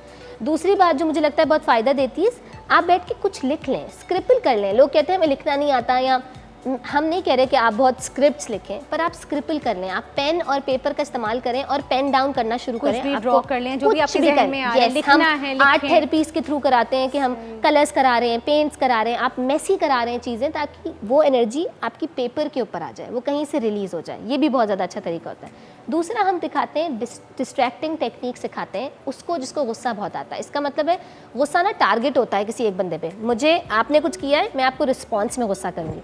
हम उसको डिस्ट्रैक्टिंग के लिए हमेशा जिन लोगों को बहुत गुस्सा आता है और वो डील करना चाहते हैं, उनकी पॉकेट्स में, उनके हाथों में कोई चीज़ पकड़ा देते हैं। इसका मतलब ये होता है कि वो उसको टच करते रहें, उनका दिमाग डायरेक्ट एक्शन पे ना चले जाए, कहीं पे और डिस्ट्रैक्टेड हो, ताकि वो उसको कंट्रोल कर सके। उनको थोड़ा सा टाइम मिल रूबिक्स जाए। क्यूब घुमाते रहते हैं, या फिर कोई हाथ में कुछ ऐसी चीज़ रखते हैं जिसको वो टर्न करते हैं, बाद वो अपने हाथ अपनी फिंगर से करना शुरू इसका कर मतलब देते बस हैं। कोई डिस्ट्रैक्टिंग टेक्निक जो उनके और उनके रिस्पॉन्स के बीच में थोड़ा सा टाइम आउट ले ले। देखिए, अचानक से मोमेंट के अंदर टाइम आउट लेना मुश्किल होता है, तो आप ऑलरेडी कहीं और डिस्ट्रैक्टेड होते हैं, तो फिर आप टाइम आउट लेते हैं। जैसे मैं आपको एग्जांपल देती हूँ, अगर माँ बच्चे के बीच में बहुत लड़ाई हो रही है और दोनों चीख रहे हैं, तो हम यूजुअली, अगर बच्चा हमारे पास आ रहा है, तो हम उसको ये टेक्निक देते हैं, while you going to be talking to your mum, आप जब अपनी अम्मी से बात कर रहे हैं, अपनी जेब में कुछ रखो और उसको घुमाते रहो, सिक्के घुमाते रहो, पत्थर घुमाते रहो। आप डिस्ट्रैक्टेड रहेंगे तो आपको डायरेक्ट उनकी बात दिमाग पे नहीं लगेगी और आपका रिस्पॉन्स डिले हो जाएगा। यस, तो वो डाइवर्ट हो जाती है टेंशन। इस तरीके से हम डील करते हैं। सही। और जो लोग उस एनवायरनमेंट में रह रहे हैं, लाइक सपोज वाइफ है, या फिर अगर वाइफ का गुस्सा ज़्यादा है, हस्बैंड है, बच्चे हैं, तो वो इस चीज़ को कैसे डील करें? गुस्से से ना डील करें। देखें, वैसे तो जिसकी प्रॉब्लम होती है हमें ओरिजिन वो डील कराना पड़ता है, ठीक है, लेकिन कभी कभार होता है ऐसे लोगों के साथ कैसे रहा जाए, ठीक है। उसका तरीका ये होता है, उनसे गुफ्तगू करें। मोस्टली ये रियलाइज़ हो जाए अगर कि उनकी ये इनसिक्योरिटी से कहीं से आ रहा है, उनकी कहीं वर्ड से आ रहा है, या किसी परेशानी से आ रहा है। एंगर हमेशा रिस्पॉन्स होता है, तो वो स्ट्रेस से आ रहा होता है, कहीं और से आ रहा होता है। आप उसके बारे में बैठ कर उनसे बात करें, थोड़ा सा ज़्यादा उनको टाइम दें। शुरू में मुश्किल होगा, उनको थोड़ी सी अटेंशन की ज़रूरत होती है। मुझे आपकी बात से आइडिया हो रहा है कि उनको ज़्यादा, कहते हैं ना, अटेंशन थोड़ी सी दें, उनके पास बैठे, उनसे बात करें। हाँ, उनको ये महसूस ना करें, वो ऑलरेडी ये महसूस कर चुके हैं कि सब मुझसे डरते हैं, ये मेरे करीब नहीं आएंगे। आप उसके ऑपोजिट करके दिखाएं, आप उनके पास बैठे हैं, उनसे बात करें। वो गुस्सा करें तो 2 मिनट थोड़ा सा आप उसको ले लें, अनलेस कि आप उनको बाद में, जब वो अच्छे मूड में हो, जब उनको लगे कि ये मेरे साइड के लोग हैं, तो उनसे कम्युनिकेट और उसके बाद भी अगर ये रिस्पॉन्स है कि अभी छोड़ दो, मुझे अकेला छोड़ दो, जाओ रूम से बाहर, छोड़ दे, तो फिर क्या करें? और मजीद इसके बारे में हम बात करें, क्योंकि बहुत से ऐसे मसले हैं जो बाज़ दफ़ा इतने गुस्से में आप हाइपर हो जाते हैं कि आपको पता ही नहीं होता कि आप सामने वाले को कितना हर्ट कर रहे हैं। तो मजीद इस बारे में बात करेंगे, लेकिन इस ब्रेक के बाद।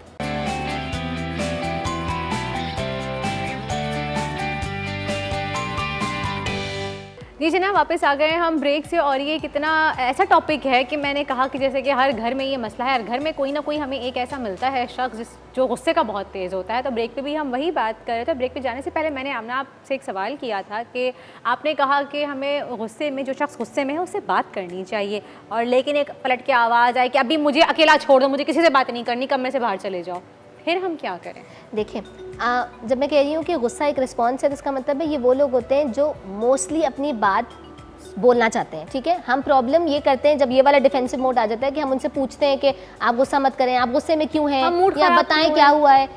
वो इनकी इरिटेशन और एंगर की साइकिल और बढ़ा देता है। इसीलिए व्हेन आई से टॉक थ्रू, इसका मतलब है आप उनके साथ बैठे, वो जो बोलना चाह रहे हैं ना वो निकलने दें, एक बट डोंट यू थिंक कि अगर कोई आपसे ये कह रहा है कि मुझे अकेला छोड़ दो, मुझे बात नहीं करनी, तो this is the best way अपने एंगर से डील करने का। अगर हम 5 से 10 मिनट के लिए उस शख्स को अकेला छोड़ दें, तो शायद बाद में वो दोबारा से सही होकर बाहर निकले। ये तब बिल्कुल ठीक होता है जब आपको भी गुस्सा आ रहा है और उसको भी गुस्सा आ रहा है। तो इसका मतलब आपने बोला मुझे अकेला छोड़ दो, और आपको पता है अगर मैं यहाँ रहूंगी तो मैं या तो चीखो पुकार करूंगी या मैं झगड़ा करूंगी, तो आप टाइम आउट ले लें। ये इससे अच्छी टेक्निक कोई भी नहीं होती। आप टाइम आउट लें, आप उनको भी 15 मिनट छोड़ दें और आप भी 15 मिनट चले जाएं। उनमें से कोई एक बंदा तो काम डाउन हो जाता है, फिर आके कॉन्वर्जेशन कंटिन्यू करें।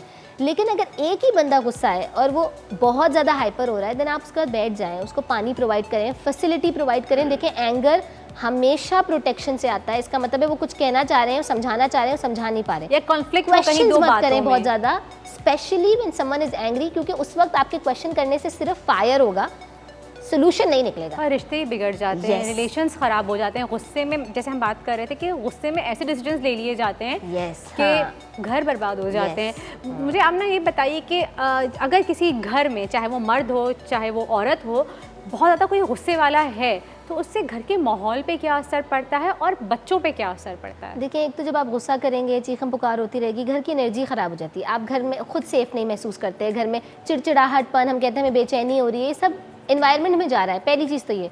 दूसरा, आपके बच्चे बहुत ज़्यादा लर्न कर लेते हैं, आपके बच्चे वो पैटर्न लर्न कर लेते हैं। एक तो वो ये लर्न कर रहे हैं, या तो मेरी माँ मेरे बाप पे गुस्सा हो रही है, वो डायमेंशन गलत है। मेरा बाप मेरी माँ पे गुस्सा हो रहा है, तो वो डायमेंशन गलत है। अगर कोई चुप हो रहा है, कोई ज़्यादा बोल रहा है, तो वो ये लर्न भी कर लेते हैं सोसाइटी को डील कैसे करना है। वो अगर बच्चा लड़की है या लड़का है, जब वो बाहर जाएंगे अपने लड़के फीमेल या लड़कियां दोस्तों के साथ, वो उनसे किस तरह बात करते हैं, वो उनका उनके टुवर्ड्स क्या एटीट्यूड है, वो सारा वो लर्न कर लेते हैं। दूसरा, बच्चे और माँ बाप के बीच में भी डिस्टेंस आ जाता है। वो ये समझने लगते हैं अब्बू तो बहुत गुस्से वाले हैं, इनसे बात नहीं करनी, अच्छा, कोई बात मम्मी तो बहुत करनी, गुस्से वाली है। हाँ। आप कम्युनिकेशन छोड़ देते हैं अपने माँ बाप और से। एक और चीज़ होती है आमना, कि बाज़ लोग होते हैं जो हमेशा हर बात का कहते हैं ना मुंह सड़ा के बैठे हुए हैं और उल्टा ही जवाब देंगे। अगर उनको कोई सपोज पानी का ग्लास भी उठा के यहाँ रखना है, कहते हैं बेटा ये पानी का ग्लास पड़ा है, टूट जाएगा, उठा के यहाँ रख दे। लेकिन वो ऐसे नहीं, नजर नहीं आ रहा पानी का ग्लास पड़ा है, उठा के रखो। तो कहने का फर्क, यस, तरीका, और फिर उनसे बिल्कुल। बोलें कि यार आराम से बात करें, गुस्से में क्यों है? बस किसी फिर ने वो कहा और गुस्से में, तुम तो हाँ। हमेशा मेरे पीछे पड़े रहते हो। यस, तो यस। ये क्या तरीका है? ये Yes. भी तो गुस्सा ही कहलाता ये है। बिल्कुल गुस्सा कहलाता है। ये होता है बहुत अरसे का गुस्सा। इस तरह के लोगों का गुस्सा रिस्पॉन्सिव गुस्सा नहीं होता कि मेरी और आपकी लड़ाई हुई है, मुझे गुस्सा आ गया, खत्म हो गया। ये जो चिड़चिड़ाहट वाला गुस्सा है ना, ये ईयर्स से बिल्डअप हो रहा ये होता है। जली-कटी बातें सुनाना Yes. हर वक्त, इतनी सी और बात ये ना कोई आप तो- देखिए यंग लोगों में नहीं होता, ये थोड़ा सा जब एज हो जाती है ना, हमारी 40s में आ गए, 50s, ये वो लोग होते हैं थोड़ा सा Late यंग 30s। एज में। इसलिए नहीं होता ये बहुत ज़्यादा, क्योंकि आप कहीं ना कहीं रिलीज कर रहे हैं सोसाइटी में, सोशल गैदरिंग में, में आप चले एक्सरसाइज। ये वो लोग होते हैं जो थोड़ी सी हायर एज हो जाती है, हम कहते हैं इनका पैटर्न बन गया, क्योंकि ओवर द ईयर्स या तो जॉब बहुत ख़राब रही है, या आपके बॉसेस बहुत ख़राब रहे हैं, या आपकी फैमिली में प्रॉब्लम्स बहुत ज़्यादा रही हैं, आपने वो अंदर रख के अब आपका टेम्परमेंट ऐसा सेट हो गया है कि आपको हर चीज़ का रिस्पॉन्स चुटकी में, कोई छोटी सी चीज़ भी छुआई, वो बलून वाली एग्जाम्पल है ना, आप कितना फुलाएंगे, फिर आप उसमें इतनी सी सुई मारेंगे फट जाएगा। तो वो बिल्कुल हमेशा फूले हुए बैठे होते हैं कि आपने उस पर कुछ भी थ्रो किया एंड दे विल बस्ट। तो आमना ये कहीं ना कहीं अगर चले हम कहते हैं कि चलें जी ऑफिस का भी इन्वायरमेंट ऐसा नहीं, क्योंकि भाई जैसे बहुत अच्छे बड़े बुजुर्ग कहते हैं कि भाई ऑफिस की टेंशन ऑफिस में छोड़ के आया करो, घर में ना लाया करो, ताकि घर का माहौल ख़राब ना हो। लेकिन क्या ऐसा भी होता है कि ये नेचर पे भी डिपेंड करता है कि बाज़ लोगों की नेचर ही ऐसी होती है, चाहे उनका घर का माहौल बहुत अच्छा हो, ऑफिस का माहौल बहुत अच्छा हो, लेकिन फिर भी वो उनको खड़ूस का खड़ूस ही रहना है। देखें, नेचर का इम्पैक्ट होता है, लेकिन इन्वायरमेंट का बहुत ज़्यादा होता है। जैसे हम कहते हैं कि किसी का बाप बहुत गुस्से वाला था, उसका बच्चा पैदा हुआ, हम बोलेंगे ये भी बहुत गुस्से वाला बाप पे क्या है? हाँ, ये अक्सर एग्जैक्टली, सुनने को मिलता है। यस। लेकिन हम कहते हैं जब बच्चा पैदा होता है तो बिल्कुल स्लेट की तरह होता है, खाली होता है, Clear ठीक है। होता है। आप उसको जो बनाएंगे, जो सुनाएंगे, जो दिखाएंगे, वो बन जाएगा। जिस मोल्ड में आप डालेंगे वो उसी मोल्ड कुछ लोग ज्यादा प्रोन होते हैं किसी चीज के, कि आपके पास टेंडेंसी ज्यादा है, हम कहते हैं ना मोटापे की टेंडेंसी फैमिली से आ रही है, हाँ। तो इमोशंस की टेंडेंसीज हो सकती हैं, लेकिन आपका एनवायरनमेंट का इफेक्ट होता है। आपने उस बच्चे की ट्रेनिंग कैसे की है, बचपन में दिखाया क्या है, आप लोगों ने खुद क्या किया है उसके सामने, ये सब कुछ बिल्डअप होता है एंड देन हम एक टेम्परमेंट पे आते हैं जहाँ बोलते हैं कि हम बहुत ज़्यादा गुस्से वाला इंसान है, या ये तो बिल्कुल उसको गुस्सा नहीं आता। ये सब सोशल एनवायरनमेंट से लर्निंग के थ्रू आता है। बिल्कुल सिर्फ हम लर्निंग से सीखते हैं, माँ बाप क्या कर रहे हैं, दोस्त क्या कर रहे हैं, स्कूल में क्या कर रहे हैं, हम प्रॉब्लम्स को कैसे डील करते हैं, ये सब वहाँ से बिल्डअप हो रहा है। और ये नेचर अगर किसी की है तो वो चेंज की जा सकती है। बिल्कुल चेंज की जा सकती है, और ये किसी भी एज में चेंज की जा सकती है। लोगों को लगता है अब तो ये बस 50-60 साल के हो गए, अब हम इनको डील नहीं कर सकते, ऐसा बिल्कुल नहीं होता। एंगर रिलीज तो आप घर में सेल्फ हेल्प के थ्रू भी कर सकते हैं, जिसमें आप एक्सरसाइज डालें, आप थोड़ी सी कॉन्वर्जेशन डालें, आप आर्ट वर्क, कलर्स को थोड़ा सा लाइफ में अपने आप को ले आएं, busy रखें, अपने आप engaged को बिजी रखें। रखें, अपना एनवायरनमेंट और रूटीन चेंज करें। देखिए, एक मसला ये भी होता है, हमारी बहुत लाइफ में स्टेगनेंसी है, सुबह उठो, चाय पियो, ये करो वो करो ये करो और सो जाओ, Tough routine Life चल रहा है को round change the करें। clock। हाँ, आप अचानक से कुछ नया कर लें, बाहर निकल जाएं, थोड़ी सी ड्राइव करके आ जाएं, आइसक्रीम खा। चेंज भी लाइफ में एंगर को बहुत ज़्यादा कंट्रोल करता है, कि जब आप हर चीज़ एक्सपेक्टेड साइकिल की तरह नहीं चल रही होती, आप उसको ब्रेक करें। एंगर की साइकिल को ब्रेक करने का मतलब है अपनी लाइफ के पैटर्न्स को चेक करें, अपनी सुबह की पैटर्न को चेंज करें, सोने के पैटर्न को चेंज करें। एक्सरसाइज करते थोड़ा रहें सा तो वो कहीं ना release- कहीं लाइफ में जो आपका डेली रूटीन है उसमें उसको चेंज लेके आए। yes. अगर आप बहुत ज़्यादा चिड़चिड़े रहने लग गए हैं Yes. तो अब ना अगर यही बात हम बच्चों की करें कि अगर 9-10 साल के या 12 साल तक की एज के बच्चे हैं और उनके घर में अगर हम देखें कि कोई गुस्सा नहीं करता, कोई लाउड नहीं होता, लेकिन फिर भी वो बच्चा बात करता है तो लाउडर वे में करता है या फिर बहुत अपोजिट लेकिन ना रूड बिहेवियर करता है, तो वो फिर हम कैसे आइडेंटिफाई कर सकते हैं कि कहाँ से? ठीक है, आ अगर रहा तो है आप कह रही हैं बच्चे में। फैमिली में से बिल्कुल भी नहीं है, मोस्टली ये फैमिली से आता है। अगर आप कह रही हैं बिल्कुल भी फैमिली में नहीं है, देन हमें देखना होता है बच्चे का सेकंड इमीडिएट एनवायरनमेंट क्या है। फॉर एग्जाम्पल उसका स्कूल, कहीं वो स्कूल से तो नहीं सीख रहा, कभी कभार हम टीचर्स भी खामोश कराने के लिए ज़ोर से बोल देते हैं और ये प्रॉपर लर्न बिहेवियर होता है। और अगर आप ये अपने बच्चे में फिगर आउट कर लें और आप देख लें कि हमारे घर का माहौल तो ऐसा नहीं है, देन आई फील लाइक बच्चे को बिठा के दूसरी टेक्निक सिखानी चाहिए। उसने एक गुस्से की टेक्निक सीख ली है, गुस्सा is a technique also, technique सीख ली है कि मैंने कॉन्वर्जेशन करनी है, ये करूँगा तो सब कुछ खामोश हो जाएंगे। आप उसको दूसरी टेक्निक सिखाएं, आप उसको ऑल्टरनेटिव वे सिखाएं कि बेटा अपनी बात मनवाने के और तरीके भी होते हैं, आप बात कर सकते हैं, आप कैसे बात कर सकते हैं। आप उनको कॉन्फ्लिक्ट रेजोल्यूशन सिखाएं रादर देन आप उन पे चीखना शुरू कर दें, बिकॉज अगर आप उनके गुस्से पे चीखना शुरू कर देंगे तो आप उनका बिहेवियर और मजबूत करते जाएंगे। अच्छा, मैं चाहूँगी कि आप ऑनर बात बताएं। आपने बहुत अच्छी बात की थी ब्रेक में कि हमें पॉइंट आउट नहीं करना चाहिए कि तुम गुस्सा नहीं करो, गुस्सा नहीं करो, गुस्सा नहीं करो। यस, हाँ हम हाँ, कैसे वर्ड्स यूज़ करें? देखें आप पॉइंट आउट करते ना कि तुम गुस्सा कर रहे हो और तुम क्यों इतना गुस्से में रहते हो, ये उनके दिमाग में गुस्सा गुस्सा गुस्सा रिपीट कर रहा है और आपको गुस्सा आता जा रहा है। इसीलिए कहते हैं जो गुस्सा कर रहा है उसको थोड़ी देर के लिए छोड़ दें, आपको फाइट बैक उस वक्त करने की ज़रूरत नहीं है। उनको आप पॉइंट आउट तब करते हैं चीज़ें जब वो काम डाउन हो जाते हैं और फिर आपको बताते हैं कि बेटा आपकी कॉन्वर्जेशन लाउड हो गई थी या ये तरीका नहीं है बात करने का, देखो मुझे भी बहुत गुस्सा आ रहा था पर मैं तो तुमसे आहिस्ता से बात कर रही थी। आप उनको तरीके सिखाते और दिखाते हैं रादर देन आप उनकी प्रॉब्लम को पॉइंट आउट करें, बिकॉज वो तो प्रॉब्लम को और बढ़ाएगा। मैं ज़्यादा बात करूँगी जिस चीज़ के बारे में वो बढ़ जाएगी, रादर देन आप उसको काम डाउन। हाँ, क्योंकि हम देखते हैं कि भाई आपको गुस्सा क्यों आ रहा है, क्यों मूड खराब नहीं आ रहा, गुस्सा मुझे नहीं, आपको गुस्सा आ रहा है, आपका मूड खराब लग रहा है, अरे भाई नहीं आ रहा, पीछे नहीं पड़ा करो मेरे। तो ये चीज़ें आपको मज़ीद गुस्सा दिलाती हैं, आप ट्रिगर कर रहे होते हैं। जनाब हम मज़ीद बात करेंगे इस बारे में लेकिन इस ब्रेक के बाद।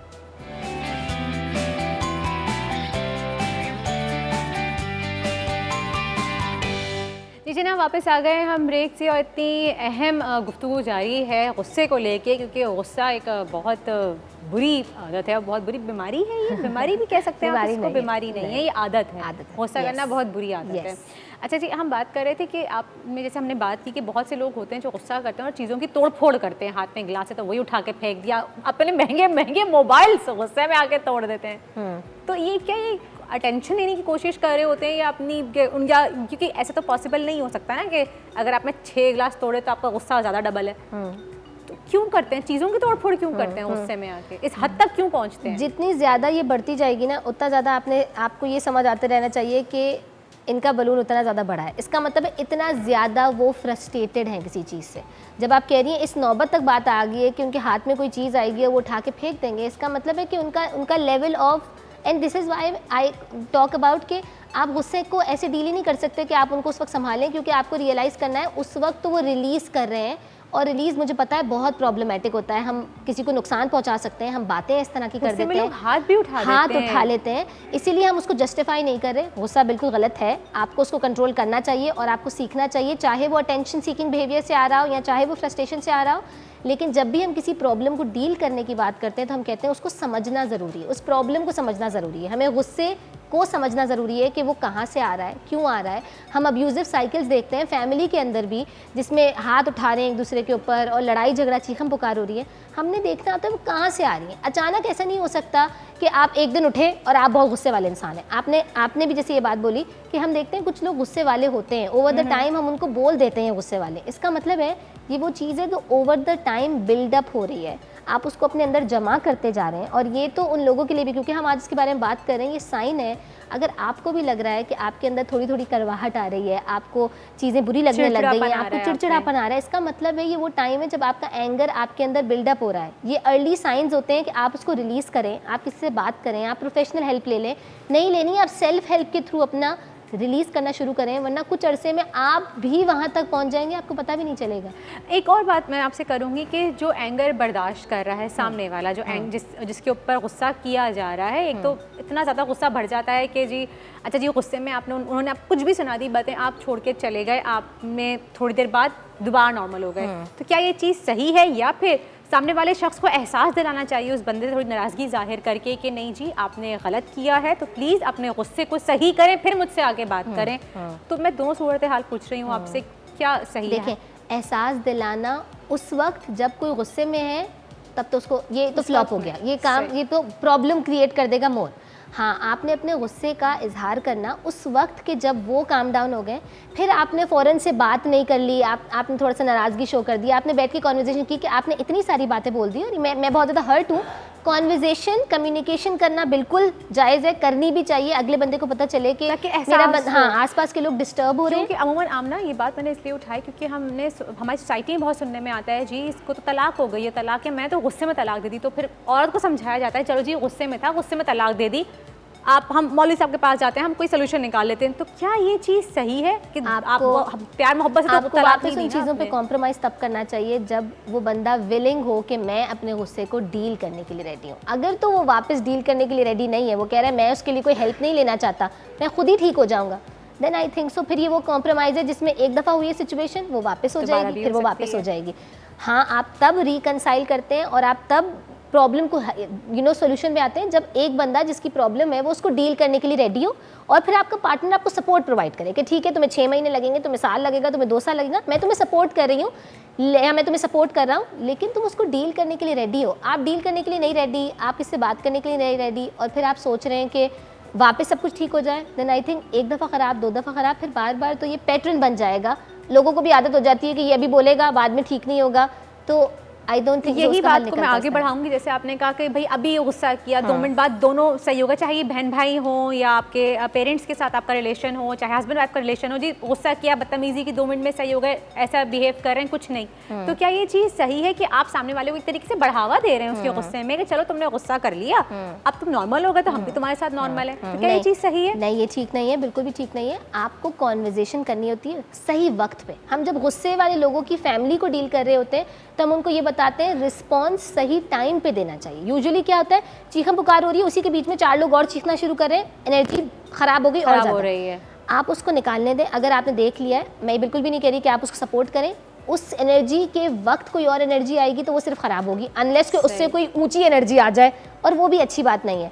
हाँ, आप उसको निकाल दें, सब काम डाउन हो जाए, उसके बाद एज अ फैमिली बैठे। तब भी मैं कहती हूँ जो गुस्से वाला बंदा है, आप सब हुजूम बना के उसके पास ना जाएं, एक बंदा जाए कॉन्वर्जेशन लेने के लिए, बात करने के लिए, समझाने के लिए।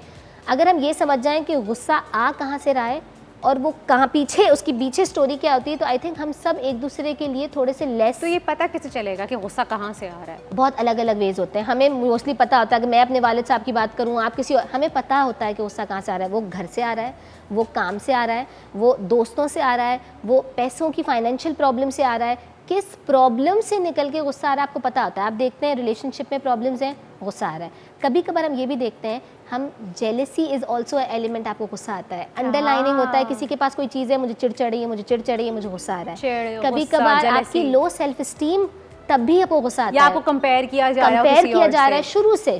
अभी आजकल आई थिंक कोई ड्रामेज भी चल रहे हैं, उसमें यही बता रहे हैं। एंड देन आपको शुरू से बचपन से कंपेयर किया जा रहा है, वो कहाँ बिल्डअप हो रहा है, वो आपके यहाँ बिल्डअप हो रहा है, आपकी बॉडी में बिल्डअप हो रहा है, तो वो रिएक्शन कंपैरिजन से भी गुस्सा क्रिएट हो रहा है, जिसकी वजह से आपकी जेलसी, कंपैरिजन चेंज हो रही है। आपकी लो सेल्फ स्टीम, इन सब से भी आपको गुस्सा रिएक्शन के तौर पे आता है।